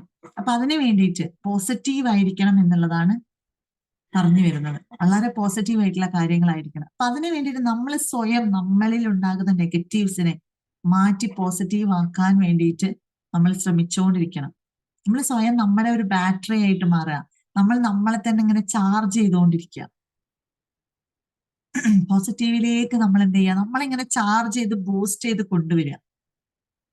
അതിനാണ് ഞാൻ പറഞ്ഞത് സെൽഫ് ലവ് കൂട്ടിയെടുക്കുക എന്നുള്ളത്. മറ്റുള്ളവരെ അക്സെപ്റ്റ് ചെയ്യുക. അവരങ്ങനെ ആണ്, അവരിങ്ങനെ ആയിട്ടേ എന്റെ ലൈഫ് നന്നാവൂ, എന്റെ ചുറ്റിലുള്ളവരൊക്കെ തലകുത്തി നിന്നാലേ എനിക്ക് നേരെ നിൽക്കാൻ പറ്റൂ എന്ന് പറഞ്ഞാൽ നടക്കുവോ? അവരിപ്പോ എല്ലാവരും തലകുത്തി നിൽക്കുവോ നമുക്ക് വേണ്ടിയിട്ട്? ഇല്ല. അപ്പൊ ഞാൻ ആ രീതിയിൽ അവരൊന്ന് ഇങ്ങനെ നോക്കണമെങ്കിൽ അങ്ങനെ അവർ തലകുത്തി നിൽക്കുന്നുണ്ടെങ്കിൽ, അല്ലെങ്കിൽ നേരെ തിരിച്ചാണെങ്കിൽ നമ്മളൊന്ന് ഒരു കോണിട്ട് അവരെ നോക്കിയാൽ മതി. നമ്മളൊന്ന് ജസ്റ്റ് അവരെ ആ രീതിയിൽ അക്സെപ്റ്റ് ചെയ്യാം, നമ്മുടെ ലൈഫിനെ അക്സെപ്റ്റ് ചെയ്യാം. ഞാൻ ഇങ്ങനെയാണ്, എനിക്ക് ഇന്ന കുറച്ച് കാര്യങ്ങളൊക്കെ ഉണ്ട്. നമ്മൾ മനസ്സിലാക്കുക. എന്നിലൂടെ ഇന്ന കാര്യങ്ങൾ കടന്നു പോകുന്നത് കൊണ്ടാണ് എനിക്ക് ഇന്ന പ്രശ്നങ്ങൾ ഉള്ളത്. അപ്പൊ അതിനെ ഞാൻ എന്ത് ചെയ്യണം? ശരിയാക്കി എടുക്കണം. അങ്ങനെയുള്ള കുറച്ച് ചിന്തകൾ നമ്മളിലേക്ക് കൊണ്ടുവരണം. നിങ്ങൾ ഇന്ന് മുതൽ ചിന്തിച്ചോളൂ. ഇന്ന് മുതൽ നിങ്ങൾ ഒരുങ്ങിക്കോളൂ നിങ്ങളുടെ ആഗ്രഹത്തെ എഴുതി വെക്കാൻ. നിങ്ങളുടെ ഇഷ്ടങ്ങളെ നിങ്ങൾ പറയാൻ തുടങ്ങുക. ഇഷ്ടങ്ങൾ എന്തിനാ ഉള്ളിൽ പറയുന്നത്? പാർട്ട്ണറാണോ, പാരന്റ്സ് ആണോ, നിങ്ങൾക്ക് ചുറ്റിലുള്ളത് ആരാണ്, മക്കളാണോ? അവരുടെ അടുത്ത് നിങ്ങൾ തുറന്ന് പറയാ, എനിക്ക് ഇന്ന ആഗ്രഹങ്ങളുണ്ട്, ഇഷ്ടങ്ങളുണ്ട്, സ്വപ്നങ്ങളുണ്ട്, ഒന്ന് പോവായിരുന്നു, ഒന്ന് പുറത്തു പോവായിരുന്നു, ഒന്ന് ഇന്ന സ്ഥലം കാണണമെന്നുണ്ട്, അല്ലെങ്കിൽ കുറച്ചും കൂടെ ഒന്ന് നല്ല വസ്ത്രം ധരിക്കണം എന്നുണ്ട്.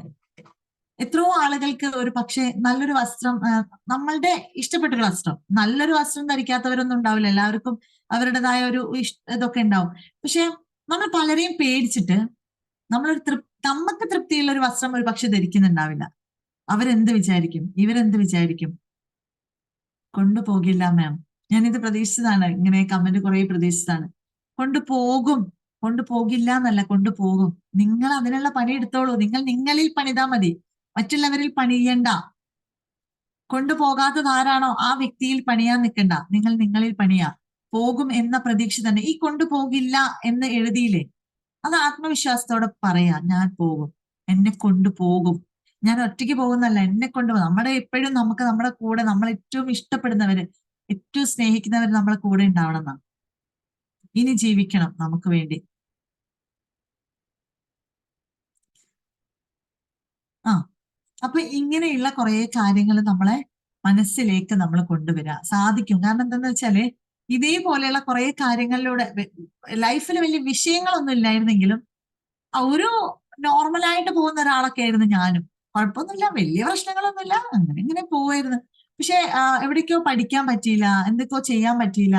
സ്കൂൾ പഠിക്കുന്ന സമയത്തെ ഭയങ്കരമായിട്ട് കുറേ സംസാരിക്കുകയും കുറെ സ്റ്റേജ് പ്രോഗ്രാമുകൾ അറ്റൻഡ് ചെയ്യുകയും ഒരുപാട് പ്രൈസ് ഗിഫ്റ്റ് ഇതൊക്കെ കിട്ടുകയൊക്കെ ചെയ്യുന്നു. അസംബ്ലിയിലൊക്കെ ഫ്രണ്ട് തന്നെ ഇങ്ങനെ നിൽക്കും, കയറി ഇറങ്ങി ഇങ്ങനെ അങ്ങനെയുള്ള ഒരു കാലം ഉണ്ടായിരുന്നു. അതൊക്കെ പിന്നെ പിന്നെ ഞാൻ ഓർക്കും ഇതൊക്കെ ഇങ്ങനെയൊക്കെ ആയിട്ട്. അന്നേ എന്നിട്ട് എല്ലാവരും പറയായിരുന്നു, ഫെബിൻ നിനക്ക് അങ്ങനെ പറ്റും, നിനക്ക് ഇങ്ങനെ പറ്റും എന്നൊക്കെ അന്നൊക്കെ പറയുന്നു. അപ്പൊ ഇതൊക്കെ ഞാൻ പിന്നെ കുറച്ചു കാലം ഒരു കുറഞ്ഞ ഇടവേളകളിൽ മക്കള് നമ്മൾ മാത്രമുള്ള ഒരു കാലഘട്ടത്തിൽ ഞാനൊക്കെ ഇങ്ങനെ ചിന്തിച്ചുകൊണ്ടിരുന്നിട്ടുണ്ടായിരുന്നു. എല്ലാവരും എന്തൊക്കെ പറഞ്ഞ ആളാ, എന്റെ അത്ര പോലും പഠിക്കാത്തവരൊക്കെ ഇപ്പൊ എവിടേക്കോ US-ലൊക്കെ ഉണ്ട്, അല്ലെങ്കിൽ വലിയ വലിയ പൊസിഷനിൽ ഗവൺമെന്റ് ജോലി കിട്ടിയവരൊക്കെ ഉണ്ട്. നമ്മള് ഫ്രണ്ട്സ് കൂടുമ്പോ ഞാൻ പറയായിരുന്നു, ഈ എല്ലാരും പറയുന്ന പോലെ, എടീ നമ്മളൊക്കെ നമ്മളത്ര പോലും പഠിക്കാത്തവരൊക്കെ ഇന്ന് വലിയ വലിയ ഇതിലെത്തി. ഇവരൊക്കെ എങ്ങനെ എത്തിയതിലെ, അവളൊക്കെ എത്തിയവർ, നമ്മളൊക്കെ അങ്ങനെയാണെങ്കിൽ എവിടെ എത്തേണ്ടതാ, ഇങ്ങനെയൊക്കെ ഞാനടക്കം പറഞ്ഞിട്ടുണ്ട്. പിന്നെയാണ് നമുക്ക് നമ്മളോട് തന്നെ വേറൊരു മാറ്റം, നമുക്ക് പറ്റും, നമുക്ക് നടക്കും എന്നുള്ള ഒരു തോന്നലുകൾ വന്നത്. ആ ഒരു ആ ഒരു സ്പാർക്ക് വന്നതും ആ ഒരു സ്പാർക്കിനെ പിന്നെ എന്ത് ചെയ്തിട്ടില്ല, പിടുത്തം വിടാതെ നമ്മൾ കൂടെ കൂട്ടി. അതിനനുസരിച്ച് പിന്നെ ഇറങ്ങി. ഞാനൊക്കെ കണ്ടിന്യൂസ് പഠിച്ചു വന്ന ഒരാളൊന്നും അല്ല. അതായത് പ്ലസ് ടു കഴിഞ്ഞു, കല്യാണം കഴിഞ്ഞു. പ്ലസ് ടുവിൽ പഠിക്കുമ്പോൾ കല്യാണം കഴിഞ്ഞു. പിന്നെ ഗ്യാപ്പ് ഇട്ടിട്ടാണ് പഠിക്കാനും ആക്കാനും, പിന്നെ ഡിഗ്രി പിന്നീടാണ് എഴുതിയെടുത്തത്. അതിനുശേഷം ഒരുപാട് കാര്യങ്ങൾ പലതും ചെയ്തിട്ടുണ്ട്. പല കാര്യം. ഞാനൊരു മെയിൻലി ഒരു ഫാഷൻ ഡിസൈനർ ആയിരുന്നു. ഇപ്പൊ ഒരു വിഷയം ഇതായതുകൊണ്ടാണ് ഈ ഒരു എന്റെ ഒരു ആത്മകഥ ഞാൻ പറയുന്നത് കേട്ടോ. അപ്പം ഒരു ഫാഷൻ ഡിസൈനർ ആയിരുന്നു. ഫാഷൻ ഫീൽഡിൽ ഞാൻ വർക്ക് ചെയ്ത ആളാണ്. ഡിസൈനിങ് ഫീൽഡിൽ ഒരുപാട് വർക്ക്, ഒരുപാട് ഡിസൈൻസ് ഒക്കെ ചെയ്ത് വളരെ ഇതായിട്ട് പോയിക്കൊണ്ടിരുന്ന ഒരാളാണ്. പക്ഷെ എന്റെ പാഷനാണത്. അത് ചെയ്തുകൊണ്ടിരിക്കുമ്പോഴും എനിക്ക് എന്തോ ഒരു കാര്യം എനിക്ക് ചെയ്യാനുണ്ട്, ഇറങ്ങാനുണ്ട് എന്നുള്ളൊരു തോന്നൽ എൻ്റെ ഉള്ളിലുണ്ടായിരുന്നു.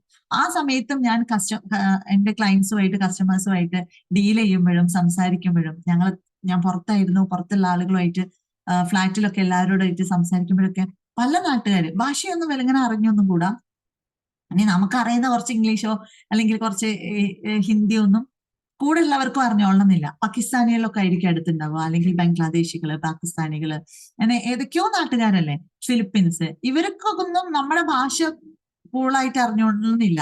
കുറച്ച് ഇംഗ്ലീഷ്, കുറച്ച് ഹിന്ദി, കുറച്ചൊക്കെ വെച്ച് ഇങ്ങനെ അഡ്ജസ്റ്റ് ചെയ്തു. പക്ഷെ എന്നാലും ഒരുപാട് ഫ്രണ്ട്സ്, ഒരുപാട് ആളുകൾ, ഹസ്ബൻഡ് തന്നെ ഇങ്ങനെ ചോദിക്കായിരുന്നു, എന്താ ഇതിന് മാത്രം പറയാനെന്ന്, ഈ ഏത് ഭാഷയിലാ ഇവരോട് സംസാരിക്കുന്നത് ഒക്കെ ചോദിക്കായിരുന്നു എൻ്റെ അടുത്ത്.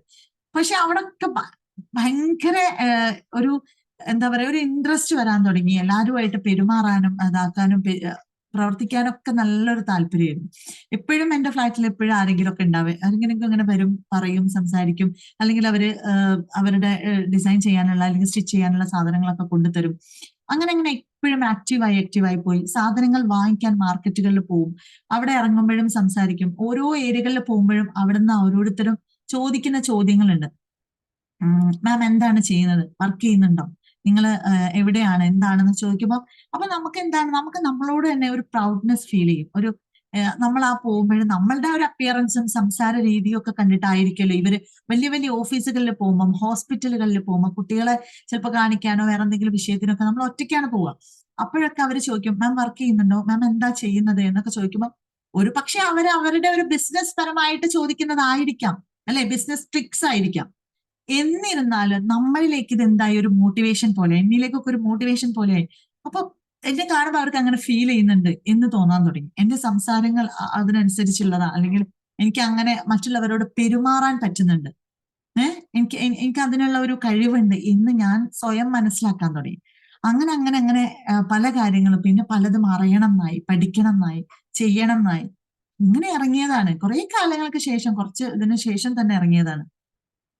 ഇതെല്ലാം കയ്യിലായിട്ടും ഇത് ഉപയോഗിക്കാൻ ഒരു പ്ലാറ്റ്ഫോം എന്ന് പറയാൻ നമ്മൾ പുറത്താണ്, ദുബായിലാണ്. അപ്പൊ അതുകൊണ്ട് തന്നെ അവിടെ എത്രയുന്നുണ്ടല്ലോ, അവിടെ പറ്റുന്ന കാര്യങ്ങളൊക്കെ ചെയ്തു. നാട്ടിൽ വന്ന ഉടനെ പിന്നെ ഇങ്ങനെയുള്ള പല കാര്യങ്ങളിലേക്ക് ഇറങ്ങുകയാണ് ചെയ്തത്. പിന്നെ തിരിച്ചു പോവാതിരുന്നതാണ്. എന്റേതായ കാര്യങ്ങൾ, എനിക്ക് കുറെ കാര്യങ്ങൾ ചെയ്യാനുണ്ട് എന്നൊരു തിരിച്ചറിവിലേക്ക് എത്തി. ഒരുപാട് കാര്യങ്ങൾ ചെയ്യാൻ, ഇപ്പൊ വലിയൊരു പൊസിഷനിലാണ് എന്നല്ല, എന്നാലും എന്നെ സംബന്ധിച്ച് ഞാൻ വലിയൊരു പൊസിഷനിലാണ്. ഒരുപാട് ആളുകൾക്ക് മുമ്പിൽ സംസാരിക്കാൻ പറ്റുന്നുണ്ട്. ഞാനൊരു വലിയൊരു ട്രെയിനറാണ്, എന്ന് എന്നെ പറഞ്ഞൂടെ. ട്രെയിനറാണ്, മറ്റുള്ളവരോട് നന്നായിട്ട് ബിഹേവ് ചെയ്യാൻ പറ്റുന്ന ഒരു വ്യക്തിയാണ്. അപ്പൊ അതിലിപ്പോ നമ്മുടെ പ്രായത്തെ വെല്ലുന്നെന്ന് പറഞ്ഞ, പണ്ട് എന്നെ കാണുമ്പോ വലിയ മോശമൊന്നുമല്ലായിരുന്നു, അതല്ല പറയുന്നത്. പ്രായത്തെ അന്നും ഇന്നും വെല്ലിക്കൊണ്ടിരിക്കുക തന്നെയാണ്. അതിപ്പോ വലിയ ഇതൊന്നുമില്ല. നമ്മളുടെ ഈ ഒരു പ്രായം, അതിനേക്കാളും എന്തായാലും എന്റെ പ്രായം എനിക്ക് തോന്നുന്നില്ല എന്ന് തന്നെയാണ് ഞാൻ എല്ലാവരും പറയാറും. മനസ്സിലായില്ലേ? അപ്പൊ നമ്മൾ മനസ്സിലേക്ക് നമുക്ക് ഇഷ്ടപ്പെട്ട പ്രവർത്തികൾ കൊണ്ടുവരിക, ഇഷ്ടപ്പെട്ട കാര്യങ്ങൾ ചെയ്യാൻ വേണ്ടി തുടങ്ങുക. എന്നാൽ ഞാൻ ആ സ്റ്റിച്ചിങ്ങോ അല്ലെങ്കിൽ എന്റെ ആ ഒരു ഡിസൈനിങ് ഏരിയയോ അത് ഞാൻ വിട്ടിട്ടുമില്ല കേട്ടോ. ഞാൻ ഇവിടെ ചെയ്യുന്നുണ്ട്. എനിക്ക് അതെന്താ പറയാ, എറിയാൻ അറിയുന്നവന്റെ കയ്യിൽ കല്ല് കൊടുക്കൂല എന്ന് പറയാറുണ്ട്. പക്ഷെ എനിക്ക് നന്നായിട്ട് കല്ല് തന്നിട്ടുണ്ട്. 3 പെൺകുട്ടികളാണ്. അപ്പൊ അതുകൊണ്ട് ഞങ്ങൾ 4 പെണ്ണുങ്ങൾ ഈ വീട്ടിലുള്ളത് കൊണ്ട് തന്നെ ആ ഒരു കാര്യം വളരെ ഭംഗിയായിട്ട്, എന്താ പറയാ, മടുപ്പില്ലാതെ ചെയ്യാൻ പറ്റുന്നുണ്ട് ഇവിടുന്ന്. എന്തൊരു ഫംഗ്ഷൻ, എന്തൊരു പരിപാടി, എന്തൊരു കാര്യം വന്നാലും ഞാൻ തന്നെയാണ് എന്റെ ഡ്രസ്സ് ഡിസൈൻ ചെയ്യുന്നതും സെലക്ട് ചെയ്യുന്നതും. അബായ വരെ എന്റേത് ഞാൻ ഡിസൈൻ ചെയ്യും, ഞാൻ തന്നെ സ്റ്റിച്ച് ചെയ്തിട്ടൊക്കെയാണ് ഇടാറ്. അപ്പൊ അങ്ങനെയുള്ള കാര്യങ്ങൾ അതവിടെ നടക്കുന്നുണ്ട്, ഇതിവിടെ നടക്കുന്നുണ്ട്. പിന്നെ കുട്ടികളുടെ ഏരിയയിൽ, ഞാനൊരു റെമഡിയേറ്റർ ആണ്. സ്കൂളുകളിൽ പോയിട്ട് വർക്ക് ചെയ്തിട്ടുണ്ട്. 1-2 വർഷം സ്കൂളിൽ ടീച്ചറായിട്ട് റെമഡിയേറ്റർ ആയിട്ട് വർക്ക് ചെയ്തിട്ടുണ്ട്. അപ്പൊ പഠനത്തിൽ പിന്നോക്കം നിൽക്കുന്ന നമ്മളെ എപ്പോഴും കൂടെ ചേർത്ത് പിടിക്കേണ്ട മക്കളായിരുന്നു എന്റെ കൂടെ ഉണ്ടായിരുന്നത്. ആ പിള്ളേരെ ഇതൊക്കെ എന്നെ സംബന്ധിച്ച്, അല്ലെങ്കിൽ ഒരു ഒരു +2 കഴിഞ്ഞ് പെട്ടെന്ന് കല്യാണം കഴിഞ്ഞ് ഇനി ഒന്നുമില്ല എന്ന് വിചാരിച്ചു പോയ ഒരു സ്ത്രീയെ സംബന്ധിച്ച് ഇതെല്ലാം ആയി തീരുക. ഇപ്പൊ ഞാൻ ടീച്ചേഴ്സിന് ക്ലാസ് എടുക്കുന്നു, പാരന്റ്സിന് ക്ലാസ് എടുക്കുന്നു, പാരന്റിങ്ങില് മെയിൻ ആയിട്ട് കാര്യങ്ങൾ ചെയ്യുന്നു. ഇന്നിപ്പോ സ്വന്തമായിട്ട് ഒരു ക്ലിനിക്ക് നടത്തുന്നു, അവിടെ ഒരുപാട് ക്ലയൻസ് വരുന്നു, കൗൺസിലിംഗ് നടത്തുന്നു. ഇവിടേക്കൊക്കെ എത്തിയത് എങ്ങനെയാണ്? നമ്മുടെ ചിന്താ പ്രോസസ്സിനെ മാറ്റിയതാണ്. എല്ലാത്തിനും തുടക്കം എന്താണ്? നമ്മുടെ ഈ ഒരു പ്ലാറ്റ്ഫോം തന്നെയാണ്. ഞാനൊരു ജസ്റ്റ് ഒരു തീർച്ചയായിട്ടും ഒരു എഡ്യൂതെറാപ്പിസ്റ്റ് ആയിരുന്നു, റെമഡിയേറ്റർ ആയിരുന്നു, അങ്ങനെ ചെറിയ ചെറിയ രീതിയിൽ ഇങ്ങനെ പോകുന്നതായിരുന്നു.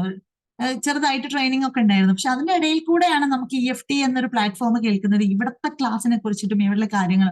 അപ്പൊ ഞാൻ പഠിപ്പിക്കുന്ന എന്റെ പിള്ളേർക്ക് എന്തെങ്കിലും കൊടുക്കാൻ പറ്റും. കാരണം പഠനത്തിൽ പിന്നോക്കമുള്ള കുട്ടികളെയാണല്ലോ ഞാൻ കൈകാര്യം ചെയ്യുന്നത്. ആ മക്കൾക്ക് എന്തെങ്കിലും എന്റെ കയ്യിൽ നിന്ന് കൊടുക്കാൻ വേണ്ടിയിട്ടുള്ള ഒരു ടിപ്പ് ഇതിനകത്ത് ഉണ്ടാവും എന്ന പ്രതീക്ഷയിലാണ് ഞാൻ ഈ ഒരു കോഴ്സ് ചെയ്യുന്നത്. വലിയ പ്രശ്നങ്ങൾ മാറാനല്ല, കുട്ടികളിലേക്ക് നമുക്ക് കൊടുക്കാൻ ഞാൻ കുറച്ചുകൂടെ പ്രാപ്തിയാവും, എന്നെ കുറച്ചും കൂടെ മാറ്റിയെടുക്കാൻ പറ്റും എന്ന് വിചാരിച്ച് ഈ കോഴ്സ് ചെയ്തു. സത്യം പറഞ്ഞാൽ ഈ ഒരു കോഴ്സ് ചെയ്തതോട് കൂടിയിട്ട് പിന്നെ എന്റെ കാര്യങ്ങൾ എന്തായിപ്പോയി, ഭയങ്കര ഒരു ട്വിസ്റ്റാണ് സംഭവിക്കുന്നത്. പിന്നെ നമ്മൾ ഇതിലൊരു ട്രെയിനറായി, ഇത്രയും 1000ഓളം ആളുകൾ നമ്മളെ കേൾക്കുന്ന ഒരു പൊസിഷനിലേക്ക് എത്തിപ്പെട്ടു. ഒരു മോർണിംഗില് ഇന്ന് ഇത്രയും തിരക്കുള്ള സമയത്ത് ഇന്നും 500ഓളം ആളുകള് ഈ ഒരു സമയത്ത്, നോമ്പാണ്, വ്രതം അനുഷ്ഠിക്കുന്നവരുണ്ട് അല്ലെ, നമ്മുടെ കൂടെ ഉണ്ട്. എല്ലാവരും എന്താണ്, അത്താഴമൊക്കെ കഴിഞ്ഞ് കുറച്ച് ഭക്ഷണം കഴിച്ച് നിസ്കരിച്ച് അതിൽ പ്രാർത്ഥനയൊക്കെ കഴിഞ്ഞ് കുറച്ച് ഖുർആനൊക്കെ ഓതി കിടന്നുറങ്ങുന്ന ഒരു സമയമാണ്. ഈ ഒരു സമയം എന്ന് പറഞ്ഞാൽ എല്ലാവരും ഒന്ന് ഉറങ്ങാൻ ഉദ്ദേശിക്കുന്ന ഒരു സമയമാണ്. ഒരു 8-9 മണിയൊക്കെ ആയിട്ട് എഴുന്നേക്കാം എന്ന് വിചാരിക്കുന്ന ഒരു സമയമാണ്. പക്ഷെ ഈ സമയത്തും അതൊക്കെ ഒഴിവാക്കി, ആ റെസ്റ്റ് ടൈം ഒക്കെ ഒഴിവാക്കി നമ്മളെ കേൾക്കാൻ ആളുണ്ടെങ്കിൽ അത് നമുക്ക് ഉള്ളൊരു വാല്യൂ ആണ്, അതൊരു വലിയ പോസിറ്റിവിറ്റിയാണ്. അപ്പൊ ഇങ്ങനെയുള്ള പല കാര്യങ്ങൾക്ക് നമുക്ക് ഓരോരുത്തർക്കും എത്തിപ്പെടാൻ സാധിക്കും. നമ്മൾ അങ്ങനെ ഇങ്ങനെയാണ് നമ്മൾ പ്രായത്തെ വെല്ലേണ്ടത്. ഈ ഒരു രീതിയിൽ എന്ന് പറഞ്ഞത് ഓരോരുത്തർക്കും ഓരോ മെത്തേഡ് ഉണ്ടാവും കയ്യിൽ. അപ്പൊ ഇതെന്റെ മെത്തേഡ്, അല്ലെങ്കിൽ എന്റെ ഒരു പാഷനും എന്റെ ഒരു കാര്യം ഇതായിരുന്നു. ഓക്കെ, ഞാൻ ആ വഴിയിലൂടെ എത്തി. ഇനിയും ഒരുപാട് കാര്യങ്ങൾ ചെയ്യാനുണ്ടാവാം. ഇപ്പോഴും എന്റെ അടുത്ത് പലരും പറയണത്, നിനക്ക് അങ്ങനെ ചെയ്യാം, നിനക്ക് ഇങ്ങനെ ചെയ്യാം, എത്തട്ടെ, ഇനി നമുക്ക് ചെയ്യാലോ. അതേപോലെ നിങ്ങളിൽ ഓരോരുത്തർക്കും ഉണ്ടാവും ഇതേപോലത്തെ ഒരുപാട് കഴിവുകള്, ഒരുപാട് കാര്യങ്ങള്. അത് നിങ്ങൾ മനസ്സിലാക്കുക എന്നുള്ളതാണ്. സംസാരിക്കാനുള്ള ഒരു കഴിവുണ്ട് എന്ന് ഞാൻ മനസ്സിലാക്കിയത് കൊണ്ടാണ് ഞാൻ ഇവിടെ എത്തിയത്. അതുപോലെ നിങ്ങൾ എന്ത് ചെയ്യുക, നിങ്ങൾക്കുള്ള കഴിവ്, നിങ്ങൾക്ക് ഓരോരുത്തർക്കുള്ള നമ്മുടെ ആ ഒരു കഴിവിലേക്ക്, അല്ലെങ്കിൽ നമ്മുടെ ഒരു പീക്ക് ഏരിയയിലേക്ക് നമ്മൾ ഫോക്കസ് ചെയ്ത് കഴിഞ്ഞാൽ തന്നെ നമ്മൾ എന്തായി, നമ്മൾ യങ്ങായി. നമുക്ക് പലതും ചെയ്യാൻ തുടങ്ങാൻ പറ്റും. നമ്മളിങ്ങനെ മൂടി പുതച്ച് വേറൊരു അവസ്ഥയിലേക്ക് നിൽക്കുന്ന നമ്മളുണ്ടല്ലോ, ഒതുങ്ങിക്കൂടുന്ന നമ്മൾക്ക് കുറേ കാര്യങ്ങളിലേക്ക് എത്താൻ പറ്റും. ഒത്തിരി കാര്യങ്ങൾ ചെയ്യാൻ പറ്റുന്ന മഹത് വ്യക്തികളും മഹാന്മാരുമാണ് എന്റെ മുന്നിലിരിക്കുന്നത്, അല്ലേ? അപ്പൊ ഓരോരുത്തർ ആ ഒരു കാര്യത്തിലേക്ക് ശ്രദ്ധ കൂടുതൽ കൊടുക്കുക എന്നുള്ളതാണ് കേട്ടോ. പിന്നെ ചെറിയ പോയിന്റ്സും കൂടെ പറയാനുള്ള, ഏകദേശം നമ്മളെ ടൈമും കഴിഞ്ഞു.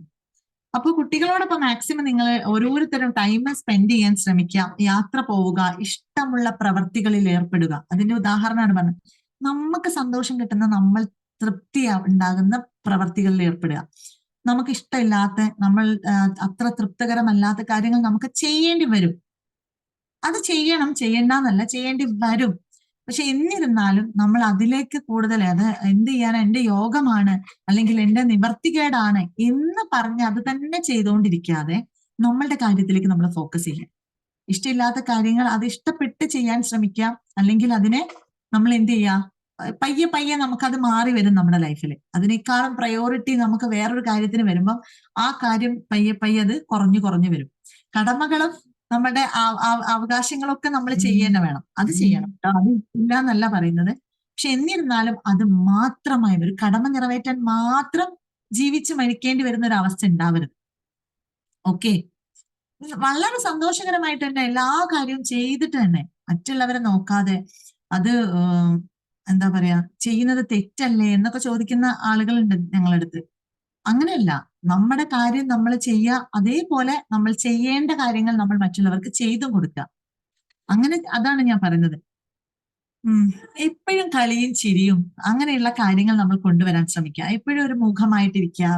ഫ്രീ കിട്ടുമ്പോഴൊക്കെ ഒറ്റക്ക് പോയി ഇരുന്നിട്ട് ഇങ്ങനെ ചിന്തിക്കുക. ആവശ്യമില്ലാത്ത കാര്യങ്ങൾ ഇങ്ങനെ ആഹ് ഉള്ളിലേക്ക് എടുത്ത് വെറീഡാവുക, അല്ലെങ്കിൽ അനാവശ്യമായ ചർച്ചകളിൽ മാത്രം ഇടപെടുക. അങ്ങനെയുള്ളതിലൊക്കെ നമ്മൾ എന്ത് ചെയ്യാം, മനഃപൂർവ്വം വിട്ടു നിൽക്കുക. നന്നായിട്ട് ആസ്വദിക്കാൻ പറ്റുന്ന, ഇഷ്ടപ്പെടുന്ന കോമഡി ആയിട്ടുള്ള കുറെ കാര്യങ്ങൾ, അല്ലെങ്കിൽ അങ്ങനെയുള്ള ബുക്സ്, അതല്ലെങ്കിൽ അങ്ങനെയുള്ള ആളുകളുമായിട്ട് കൂട്ടുകൂടുക. എപ്പോഴും ചിരിക്കാൻ ശ്രമിക്കുക. ഏറ്റവും ലാസ്റ്റ് ആയിട്ട്, അല്ലെങ്കിൽ ഏറ്റവും ഫസ്റ്റ് ആയിട്ട് തന്നെ പറയാനുള്ള ഒരു കാര്യം എന്ന് വെച്ചാല് ചിരിക്കാൻ ശ്രമിക്കുക. ചിരിക്കുമ്പോൾ നമുക്ക് ഉണ്ടാവുന്ന ഒരുപാട് ഗുണങ്ങളുണ്ട്. അതൊരു പുഞ്ചിരി എന്ന് പറഞ്ഞിട്ടുള്ള ഒരു വിഷയം തന്നെ എടുത്തിട്ട് ഞാൻ അതിനെക്കുറിച്ച് കൂടുതൽ ഡീറ്റെയിൽഡ് ആയിട്ട് പറയുന്നുണ്ട്. എനിക്ക് തോന്നുന്നു 1-2 ക്ലാസ്സുകൾ വന്നതാണ് ചിരിയെ കുറിച്ച്. അപ്പൊ നമ്മളിൽ ഉണ്ടാകുന്ന ഹോർമോൺസിന്റെയും നമ്മളിൽ ഉണ്ടാകുന്ന എന്താ പറയാ യുവത്വത്തിന്റെയും പല കാര്യങ്ങൾക്കും നമ്മൾ ആക്റ്റീവ് ആവാനും ഒക്കെ നമ്മൾ ചിരി സഹായിക്കുന്നുണ്ട്. അപ്പൊ മാക്സിമം ചിരിക്കാൻ ശ്രമിക്കുക. ചിരി കൊണ്ടുവരിക. അറ്റ്ലീസ്റ്റ് ഒരാളെ കാണുമ്പോഴെങ്കിലും ഒന്ന് ചിരിക്കുക. ചില ആളുകളുണ്ട്, ഞാൻ ഇന്നാളും ഒരു ക്ലാസ്സിൽ പറഞ്ഞിട്ടുണ്ട്, നമ്മൾ ചിരിച്ചാൽ പോലും തിരിച്ച് ചിരിക്കാൻ. എനിക്കൊക്കെ ഇങ്ങനെ റോട്ടിലൂടെ നടക്കുമ്പോൾ ആരെയും കണ്ടാൽ വരെ ചിരിക്കണം. ബൈക്ക് ഓടിച്ച് പോവുകയാണെങ്കിൽ തന്നെ ഇപ്പൊ ചിലപ്പോ വഴിയിലൊക്കെ ചിലപ്പോൾ ഹോട്ടലിലെ ആളുകളൊക്കെ ഇങ്ങനെ കയറാന്നൊക്കെ പറഞ്ഞിട്ട് ഇങ്ങനെ വിളിക്കുന്നവരൊക്കെ ഉണ്ടാവില്ല. ജസ്റ്റ് നമ്മളെ അവര് നോക്കിയിട്ട് അവർ നമ്മളോട് എന്തെങ്കിലും നമ്മളോട് പറയുന്നുണ്ടെങ്കിൽ അവരെ നോക്കി നമ്മൾ നല്ല പുഞ്ചിരി, അത് വേറൊരു രീതിയിലല്ല വരുന്നത്, ഒരു പുഞ്ചിരി നമ്മൾ മുഖത്ത് കൊടുക്കുക. അത് നമുക്ക് ഒരുപാട് ബെനിഫിറ്റ് ഉണ്ട്. അത് കിട്ടുന്ന ആൾക്ക്, നമ്മളെ കാണുന്ന ആൾക്ക് അത് വേറൊരു സന്തോഷം അവർക്ക് കിട്ടുന്നുണ്ട്. അതേപോലെ നമ്മൾക്കത് നല്ല ഉപകാരമുള്ള കാര്യമാണ്. അല്ലെങ്കിൽ നമുക്ക് നമ്മുടെ വളർച്ചയ്ക്ക്, നമ്മുടെ ഹെൽത്തിന്, നമ്മളുടെ മൈൻഡ് സെറ്റിന്, നമ്മളുടെ തോട്ട് പ്രോസസ്സിന് ഒക്കെ നമ്മളെ സഹായിക്കുന്നതാണ് ഈ ചിരി എന്ന് പറയുന്നത്. അപ്പം ചിരിക്കാൻ ശ്രമിക്കുക, മാക്സിമം ചിരിക്കാൻ ശ്രമിക്കുക. എല്ലാവരുടെ അടുത്തും ചിരിച്ചിട്ടും ഇടപഴകിയിട്ടും ഒക്കെ സംസാരിക്കുക. ആദ്യം നമ്മളെ പാർട്ട്ണറുടെ അടുത്ത് ആവശ്യമുള്ളപ്പോ മാത്രമേ ചിരിക്കുകയുള്ളൂ, അല്ലാത്തപ്പോഴേക്കും എന്താ നിങ്ങൾക്ക് വേണ്ടത്, ഇതിപ്പോ അങ്ങനെയല്ല. ചിരിച്ചിട്ട് തന്നെ ചിരിച്ചാ ഒരു പുഞ്ചിരി മൊത്തം ഉണ്ടെന്നാ മതി. പറയാറുണ്ടാവുമല്ലോ ചിലപ്പോ പാർട്ട്നേഴ്സ് ഒക്കെ അല്ലെ, ഏത് നേരം മുഖം ഇങ്ങനെ കനപ്പിച്ചു വെക്കും. ഞങ്ങളടുത്ത് വന്നിട്ട് പാർട്ട്നേഴ്സ് പറയാറുണ്ട്, ഒന്ന് ചിരിക്കൂല മാം, ഏത് നേരം എന്തോ വീട്ടില് അവളെ തരയിലാന്നാ വിചാരം, എന്തോ വലിയ സംഭവം ചെയ്യുന്ന പോലെ, അത് കാണുമ്പോൾ ഒന്ന് കൊടുക്കാനാ തോന്നുക. നമ്മളിവിടെ ഒന്നും ചെയ്യുന്നില്ല, അവളാണ് ഇവിടെ എല്ലാ കാര്യം ചെയ്യുന്നത്. ഇത് തന്നെ പുരുഷന്മാരെ കുറിച്ചും സ്ത്രീകൾ പറയാറുണ്ട് കേട്ടോ. അപ്പൊ പുരുഷന്മാര് പറയുന്നത് എന്താ അറിയോ, ഞങ്ങൾ പല കൂട്ടം 100 കൂട്ടം പ്രശ്നങ്ങൾക്കിടയിൽ കൂടെ വരുന്നു, അപ്പൊ ഇവരോട് വന്ന് ഇങ്ങനെ കൊഞ്ചിരിക്കാനൊന്നും കഴിയില്ല. പുരുഷന്മാരുടെ ഡയലോഗാ, 100 കൂട്ടം പ്രശ്നങ്ങൾ, രണ്ടറ്റം മുട്ടിക്ക്. ഈ ഡയലോഗ് കേട്ട് കേട്ട് കേട്ട് ചിലപ്പോ ഭ്രാന്ത് വരും. രണ്ടറ്റം മുട്ടിക്കാൻ വേണ്ടി നെട്ടോട്ടം ഓടുന്ന മഹത് വ്യക്തികളാണ് ആര്, പുരുഷന്മാരെന്ന് അവര് പറയുന്ന ഡയലോഗ് ആണ്. ശരിയാണ്, അവർ പല കാര്യങ്ങളും അവരുടെ വിയർപ്പിന്റെ ഫലമാണ്, അവർ പലതും പ്രയത്നിക്കുന്നത് കൊണ്ടൊക്കെ തന്നെയാണ്. പക്ഷെ എന്നിരുന്നാലും ആ രണ്ടറ്റം പൊട്ടിക്കാൻ വേണ്ടി അവർ പരിശ്രമിക്കുന്നതിന്റെ ഇടയിൽപ്പെട്ട ഒരു അറ്റം തന്നെയാണ് നമ്മുടെ വീട്ടിലുള്ള വ്യക്തികളും എന്ന് അവർ കണക്കാക്കണം. അല്ലാതെ വീട്ടിലുള്ളവരിങ്ങനെ തോന്നിയ പോലെ പോട്ടെ, എന്നിട്ട് ഇവരിങ്ങനെ രണ്ടറ്റം മുട്ടിച്ചുകൊണ്ടിരുന്നാൽ ഒരിക്കലും അതൊരു നേരായ രീതിയിൽ, അല്ലെങ്കിൽ ഒരു സന്തോഷകരമായ രീതിയിൽ നമുക്ക് പര്യവസാനിക്കൂല എന്നുള്ളതാണ് പുരുഷന്മാർ മനസ്സിലാക്കേണ്ടത്. ആ മുട്ടിക്കുന്നതിനിടയിൽ ഇടക്കിടക്ക് ഇവരെയും ഒന്ന് മുട്ടിച്ചാലേ സംഭവം നടക്കുള്ളൂ. ഓക്കെ, അപ്പൊ ഇത്രയൊക്കെ തന്നെയല്ലോ. ഇപ്പൊ സെൽഫ് ലവ്, പിന്നെ ജസ്റ്റ് ഫോർഗീവ് ചെയ്യാന്നുള്ളതാണ്. ഫോർഗീവ്നെസിനെ കുറിച്ചൊക്കെ ഓരോരുത്തർക്കും അറിയാം. നമ്മുടെ മനസ്സിലുള്ള വിഷമങ്ങളെയും പ്രശ്നങ്ങളെയും ഒക്കെ ജസ്റ്റ് ഫോർഗീവ് ചെയ്ത് ഒഴിവാക്കുക. മനസ്സിലിട്ടിട്ട് ഇങ്ങനെ കെട്ടി, അല്ലെങ്കിൽ ഇങ്ങനെ ചീഞ്ഞളിഞ്ഞ അവസ്ഥയിൽ കൊണ്ട് നടക്കേണ്ട, നമുക്കാണ് ദോഷം. അങ്ങനെയുള്ള പ്രശ്നങ്ങൾ ഉള്ളവരെ നിങ്ങൾ നോക്കിക്കൊള്ളേണ്ടി, അവരെ കാണുമ്പോ 10 വയസ്സ് കൂടുതൽ തോന്നും. മുഖമൊക്കെ ഇരുണ്ട്, ഞാൻ ഇങ്ങനെയൊന്നും അല്ലായിരുന്നു, നല്ല കളറൊക്കെ ഉണ്ടായിരുന്നു. പക്ഷെ എന്താ, ഇത് ഉള്ളിൽ കിടന്ന് ചീഞ്ഞ് നാറുന്നുണ്ടാവുമല്ലോ. അത് കളറൊക്കെ മാറി അതെല്ലാം കൂടി അല്ലേ. ഒരു പഴയ വസ്തു ഒരു ഫ്രിഡ്ജിൽ വെച്ചതായാലും നമ്മൾ എടുത്തു വെച്ചതായാലും ഒക്കെ കുറെ കഴിഞ്ഞു കഴിഞ്ഞാൽ അത് കേടാവൂലേ, അതിന്ന് പല ദുർഗന്ധം വരൂലേ, അല്ലെങ്കിൽ അതിന്റെ കളറ് മാറൂലേ. ഇതൊക്കെ നമ്മളെ ഫേസിലേക്ക് അടിക്കൂലേ, നമ്മള് മുഖത്തതിന്റെ കളറ് കാണിക്കും. നമ്മൾ സംസാരിക്കും, അതിന്റെ ദുർഗന്ധം വരും. സംസാരിക്കുമ്പോൾ അതിന്റെ ഓരോ വാക്കുകളും അതിനോടനുസരിച്ചായിരിക്കും നമ്മൾ സംസാരിക്കും. നമ്മളുടെ ടൂണേ ആയിരിക്കില്ല, നമ്മൾ ടോൺ വരെ ചേഞ്ച് ആയിട്ടാണ് നമ്മൾ പിന്നെ സംസാരിക്കുക. അപ്പൊ ഫോർഗീവ് ചെയ്ത് ഒഴിവാക്കുക. എന്താണ് ഫോർഗീവ്നെസ്? അറിയുന്നവര് ഒരുപാട് പേരുണ്ട്, അറിയാത്തവർ നമ്മളുടെ ഉള്ളില് ഇങ്ങനെയുള്ള പൊരുത്തപ്പെട്ട് കൊടുക്കുക. മറ്റുള്ളവർക്ക് നടന്നു സംഭവിച്ചു. ഓക്കെ, പൊരുത്തപ്പെട്ടു കൊടുക്കുക. എന്തിന്? ആളെ രക്ഷപ്പെടാനാണോ? അല്ലെങ്കിൽ ആ ആള് നന്നാവാൻ വേണ്ടിയിട്ടാണോ? അങ്ങനെയൊന്നും നമ്മൾ ചിന്തിക്കണം. അവര് നന്നാവാണ്, നന്നായിക്കോട്ടെ. അല്ലെങ്കിൽ എനിക്ക് വേണ്ടിയിട്ട്, എന്റെ സന്തോഷത്തിന് വേണ്ടിയിട്ട്, എന്റെ സമാധാനത്തിന് വേണ്ടിയിട്ട്, എന്റെ എനിക്ക് എന്നിൽ ഉണ്ടാവേണ്ട പല ഇങ്ങനെയുള്ള കുറെ തടസ്സങ്ങൾ ഉണ്ടായിട്ടാണ് നമുക്ക് പലതും മുന്നോട്ട് പോകാൻ പറ്റാത്തത്. ഇങ്ങനെയുള്ള കുറച്ച് കാര്യങ്ങൾ നമ്മൾ നമ്മുടെ ചിന്തകളെ മാറ്റുക, ഫോർഗീവ് ചെയ്ത് കൊടുക്കുക, സെൽഫ് ലവ് കൂട്ടുക, പിന്നെ നല്ല ഗ്രാറ്റിറ്റ്യൂഡ് ഉള്ളവരായിരിക്കുക. നന്നായിട്ട് എനിക്ക് കിട്ടിയതിൽ തൃപ്തിപ്പെട്ട്, എനിക്ക് എന്റെ പല കാര്യങ്ങളും നന്നായിട്ട്, ചെറിയ കുഞ്ഞു കാര്യത്തിന് വരെ നമ്മൾ നന്ദി പറയുകയാണെങ്കിൽ പിന്നെ നമുക്ക് എന്താണ്, നമ്മളിലേക്ക് പലതും ഇങ്ങ് വന്നോളും. എല്ലാ കാര്യങ്ങളും. പ്രായം എന്നല്ല, എന്താണ്, നല്ല ഒരു യങ് സ്റ്റേജ് എന്നല്ല, സ്കിന്നെന്നല്ല, അങ്ങനെ ഒരുപാട് കാര്യങ്ങള്. നല്ല സ്കിന്നും നല്ല ഭംഗിയും നല്ല വാക്കുകള് അല്ലെ. ഒരു വ്യക്തിയുടെ ഏറ്റവും അട്രാക്റ്റീവ് ആയിട്ടുള്ള ഒരു കാര്യം എന്ന് പറയുന്നത് അയാളുടെ സംസാരം തന്നെയാണ്. എത്ര മനോഹരമായിട്ട് സംസാരിക്കുന്നു, മറ്റുള്ളവരെ വേദനിപ്പിക്കാതെ, മറ്റുള്ളവരെ മുഷിപ്പിക്കാതെ, മറ്റുള്ളവർക്ക് ഇഷ്ടപ്പെടുന്ന രീതിയിൽ സംസാരിക്കാൻ പറ്റിയാൽ, അപ്പൊ ആ വാക്കുകളൊക്കെ വരണമെങ്കിൽ നമ്മുടെ ഉള്ളിൽ ഒരു ഇത് വേണ്ടേ, നമ്മൾ ക്ലിയർ ആയിരിക്കണ്ടേ. അപ്പൊ അങ്ങനെയുള്ള കുറെ കാര്യങ്ങള് നമ്മൾ ശ്രദ്ധിച്ചാൽ, അങ്ങനെയുള്ള കുറെ കാര്യങ്ങൾ നമ്മളിൽ നിന്ന് നമ്മൾ എടുത്തു കളഞ്ഞാൽ തന്നെ നമുക്ക് ആവശ്യമുള്ള, നമ്മൾ ആഗ്രഹിക്കുന്ന, നമ്മൾ ഇഷ്ടപ്പെടുന്ന അടിപൊളി സെറ്റപ്പ് നമ്മളിലേക്ക് വന്നോളും എല്ലാ കാര്യത്തിലും. അപ്പൊ അങ്ങനെ തന്നെ നമുക്ക് എന്ത് ചെയ്യാം, പ്രായത്തെ നമുക്ക് തോൽപ്പിക്കാം, പല രീതിയിൽ തോൽപ്പിക്കാം. നമ്മൾ ചില ആളുകളൊക്കെ കണ്ടിട്ട് പറയാറില്ലേ, 82 വയസ്സായി, ഷാറാ ഇപ്പോഴും നടക്കുന്ന നടത്തം കണ്ടില്ലേ, ഇല്ലേ? പറയാറില്ലേ? ഞാനൊക്കെ ഞാനൊക്കെ ഇവരെ പ്രായമൊക്കെ ആകുമ്പോഴേക്കും നമ്മളെ പാരന്റ്സിനെ ചൂണ്ടിക്കാണിച്ചിട്ട് തന്നെ പറഞ്ഞേ, ഉമ്മയും ഉപ്പയും അല്ലെങ്കിൽ അച്ഛനമ്മമാര് അവരൊക്കെ ഈ നിൽക്കുന്ന പോലെ നമുക്കൊന്നും പറ്റേയില്ലേ, ഞങ്ങൾക്കൊന്നും ഇപ്പം തന്നെ പറ്റുന്നില്ല. നമ്മളെ മനസ്സാണത്, നമ്മളുടെ അഫർമേഷൻ ആണത്. ആ അഫർമേഷൻ കൊടുക്കാതിരിക്കുക. എനിക്കൊന്നും ഇപ്പം തന്നെ പറ്റുന്നില്ല, എനിക്കൊന്നും ഇപ്പം തന്നെ ആവുന്നില്ല, അങ്ങനെ പറയാതിരിക്കുക. എനിക്ക് പറ്റും, ഞാൻ നടത്തും, ഞാൻ നല്ലതിൽ തന്നെ ഞാൻ മരിച്ചു പോവുള്ളൂ, നല്ല യങ്ങായിട്ടല്ലാതെ ഞാൻ കിടപ്പിലായി, ഞാൻ വയ്യാണ്ടായി, എന്നെയൊക്കെ ആരെങ്കിലും നോക്കുമായിരിക്കും. മക്കളൊക്കെ നമ്മളെ പാരന്റ്സിനെ നോക്കിയ പോലെ നമ്മളെ മക്കൾ ഇനി നമ്മളെ നോക്കുമായിരിക്കും. ഇങ്ങനെയുള്ള കാര്യങ്ങൾ മനസ്സിലേക്ക് ഇങ്ങനെ കൊടുത്ത് അപ്പൊ ഇത് സബ് കോൺഷ്യസ് ഇത് കേൾക്കുകയാണ്. മനസ്സിലായില്ലേ? അപ്പൊ സബ് കോൺഷ്യസ് കേൾക്കുമ്പോ എന്നെ നോക്കാൻ ആരും ഉണ്ടാവില്ല, എന്റെ അവസാന കാലം എന്തോ കഷ്ടത്തിലായിരിക്കും. അപ്പൊ ഇതൊരു ഭയങ്കര ഉള്ളിൽ കിടന്നിട്ട് ഒരു ഇറിറ്റേറ്റീവ് ആയിട്ട് വരികയാണ്. അല്ലെങ്കിൽ നമ്മുടെ മനസ്സിൽ ഇതുണ്ടാവും. ഇതൊക്കെ നമ്മളുടെ യുവത്വത്തെ ബാധിക്കുന്നുണ്ട്. ഓക്കെ, അപ്പൊ കുറെ കാര്യങ്ങൾ ഇനി പറഞ്ഞു വന്നാൽ കുറെ പറയാനുണ്ടാവും. അപ്പൊ ഇന്ന കാര്യങ്ങളൊക്കെ കുറെ നിങ്ങൾക്ക് മനസ്സിലായിട്ടുണ്ടാവും. പലതും നമ്മൾ അല്ലാതെയും കേൾക്കുന്നതാണ് ക്ലാസ്സുകളിലൊക്കെ. ഓരോ വിഷയത്തെ എടുക്കുമ്പോൾ അത് കാറ്റഗറൈസ് ചെയ്ത് മാറ്റി മാറ്റി പറയുന്നതേ ഉള്ളൂ. ഓക്കെ, അപ്പൊ ആരൊക്കെയാണ് ഇനി ചെറുപ്പത്തിലേക്ക് എന്താണ് കാല് വെച്ച് തുടങ്ങിയവരാരൊക്കെയാണ്? കേൾക്കട്ടെ, എന്തൊക്കെയാണ് വേറെ വിശേഷങ്ങളൊക്കെ? കുറച്ചായല്ലോ നമ്മൾ കണ്ടിട്ടില്ലേ? അപ്പൊ പ്രായം ഇത്ര കാര്യങ്ങളൊക്കെയാണ്. വയസ്സ് എന്ന് പറയുന്നത് വെറും ഒരു നമ്പർ മാത്രമാണ്.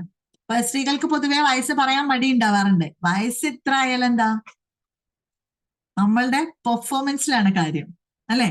ഏത് പ്രായത്തെ, എത്ര പ്രായമായി എന്നുള്ളതല്ല, ഏത് പ്രായത്തെ പോലെ ചിന്തിക്കുന്നു, പ്രവർത്തിക്കുന്നു എന്നുള്ളിടത്താണ് കാര്യം. അപ്പൊ നിങ്ങൾക്ക് ഏറ്റവും ഇഷ്ടമുള്ള ഒരു പ്രായത്തിന് തെരഞ്ഞെടുക്കുക, ആ പ്രായത്തിനനുസരിച്ച് ചിന്തിക്കുക, ആ പ്രായത്തിനനുസരിച്ച് പെരുമാറുക, പ്രവർത്തിക്കുക. ഓക്കെ, അപ്പോ ഇന്നത്തെ നമുക്ക് ഇവിടെ വൈൻഡപ്പ് ചെയ്യാം. അതിന്റെ മുമ്പായിട്ട് നമുക്ക് നെക്സ്റ്റ് ബാച്ച് വരുന്നുണ്ട്. പ്രായം കുറയ്ക്കാനുള്ളവരും പുതിയ പുതിയ കാര്യങ്ങൾ മനസ്സിലാക്കാനുള്ളവരും നമ്മളുടെ ഇമോഷൻസിനെ, നമ്മളെ പല പ്രശ്നങ്ങളെയും നമുക്ക് കൈകാര്യം ചെയ്ത്. പറഞ്ഞോളൂ. എന്റെ പേര് ഗൗരി, ഞാൻ 9th ബാച്ചില് ശ്രീലേഖ മാമിന്റെ കൂടെയുള്ള ആളാണ്. ഗൗരി എന്നാണ് പേര്. പ്രിയ അച്ഛന്റെ മോളാണ്. എനിക്ക് 64 വയസ്സായി. പക്ഷെ 6 4 9 അല്ല 6 4 10. ഓ അവിടെ കുറഞ്ഞ്. അത്രേ ഉള്ളു എനിക്ക് വയസ്സ്. കണക്ക് എനിക്ക് ആ 64 ഇഷ്ടമല്ല കേൾക്കണത്. ഞാൻ എപ്പോഴും 10-ലാണുള്ളത്. തീർച്ചയായിട്ടും അങ്ങനെയാണ് വേണ്ടത്. ഞാനാണിപ്പോ ഞങ്ങളെ ബാച്ചിലെ കുട്ടി. അത് ശരിയാ. അപ്പൊ നമ്മുടെ ഇതാണ് ഗൗരി മാം ആണ് കേട്ടോ, നമ്മുടെ കുട്ടിയാണ്. 64 വയസ്സുണ്ടെങ്കിലും ഇപ്പൊ 10 വയസ്സിലാണ് നിൽക്കുന്നതെന്നാണ് പറയുന്നത്. അപ്പൊ ഇതല്ല എല്ലാവരും അതേപോലെ ഒരു നമ്പർ നിങ്ങൾ തിരഞ്ഞെടുക്കുക. ഓക്കെ. അപ്പൊ നമ്മുടെ കോഴ്സിനെ കുറിച്ചിട്ട് ഡീറ്റെയിൽ കൊടുത്തിട്ടുണ്ട് കേട്ടോ. ആവശ്യക്കാർ നമ്പർ കോൾ ചെയ്യുക, അവരുമായിട്ട് സംസാരിക്കുക. എന്താണ് നിങ്ങൾക്ക് ഈ കോഴ്സിനെ കുറിച്ച് അറിയാനുള്ളത്, മനസ്സിലാക്കാനുള്ളത് എന്നുള്ളതൊക്കെ ഒന്ന് ചോദിച്ച് മനസ്സിലാക്കുക. എന്താണ് ആവശ്യം എന്നുള്ളത് തിരിച്ചറിയുക. വരുന്ന 13-ാം തീയതിയാണ് നമ്മളെ നെക്സ്റ്റ് വീക്കാണ് നമ്മുടെ ക്ലാസ് സ്റ്റാർട്ട് ചെയ്യുന്നത്. ഓക്കെ. ഇനി ആരാണ് സംസാരിക്കാനുള്ളത്? Good morning ma'am. ആദ്യമായി എഫ് എത്തിപ്പെട്ടതിന് അള്ളാഹുവിനെ സ്തുതിക്കുന്നു. പിന്നെ മാം പറഞ്ഞില്ല, ഞങ്ങള് ഈ എഫിൽ എത്തിപ്പെട്ടതിന് കൂട്ടുകാര് ആദരവാണ്. 40 വർഷം മുമ്പുള്ള കൂട്ടുകാരി എന്റെ അലീമയാണ് ഇതിൽ എത്തിച്ചത്. ഈ എഫിന്റെ ഇത് പറഞ്ഞത് എന്റെ ഹസ്ബൻഡിന്റെ ഉറക്കമില്ലായ ഡിപ്രഷനും കാരണമാണ് ഇതിലേക്ക് വന്നത്. ഞങ്ങൾക്ക് പിന്നെ ഈ എഫിൽ വന്നതിന് ശേഷം ഓരോ അനുഗ്രഹങ്ങൾ ഞാൻ അറിയാതെ തന്നെ വന്നുകൊണ്ടേയിരിക്കുന്നു. പിന്നെ ഞങ്ങൾ ഇപ്പൊ ഈ എഫ് ടിയിൽ ഇതിൽ കുറെ കൂട്ടുകാരികൾ കിട്ടിയിട്ടുണ്ട്. എഫ് ടിയിൽ വന്നതിന് ശേഷം എഫ് ടി ഗ്രൂപ്പിൽ തന്നെ കുറെ ഞങ്ങള് ദിവസം 2 നേരം സ്ഥിരമായിട്ട് ഞങ്ങള് ക്ലാസ് നോക്കുമ്പോ അങ്ങനെ കാണാറുണ്ട്. പിന്നെ പഴയ കൂട്ടുകാരികൾ ഇപ്പൊ 6 ആളൊക്കെ ഞങ്ങൾ ഒരുമിച്ചിട്ടുണ്ട്. ഞങ്ങൾക്ക് ഇപ്പോഴും ഞങ്ങള് വിളിക്കുമ്പോ ഞങ്ങൾക്ക് 10ാം ക്ലാസ്സിൽ പഠിക്കുന്ന ആ ഓർമ്മയാണ് ഇപ്പോഴും. അങ്ങനെ thank you ma'am, thank you. എനിക്ക് കുറെ പറയാനൊക്കെ ഉണ്ട്. Thank you ma'am. അതാണ്, ഒരുപാട് ആളുകളെ കൂട്ടുകാരികളെ ഇപ്പോഴും മെയിൻറ്റെയിൻ ചെയ്ത് കൊണ്ടുപോകുന്നവരുണ്ട് അല്ലെ. അതിലൂടെ അവർക്ക് ഒരുപാട് നേട്ടങ്ങളും ഉണ്ടാകുന്നുണ്ട്. Okay, thank you ma'am. Good good morning. Morning. എത്താൻ സാധിച്ചാൽ അൽഹംദുലില്ലാ.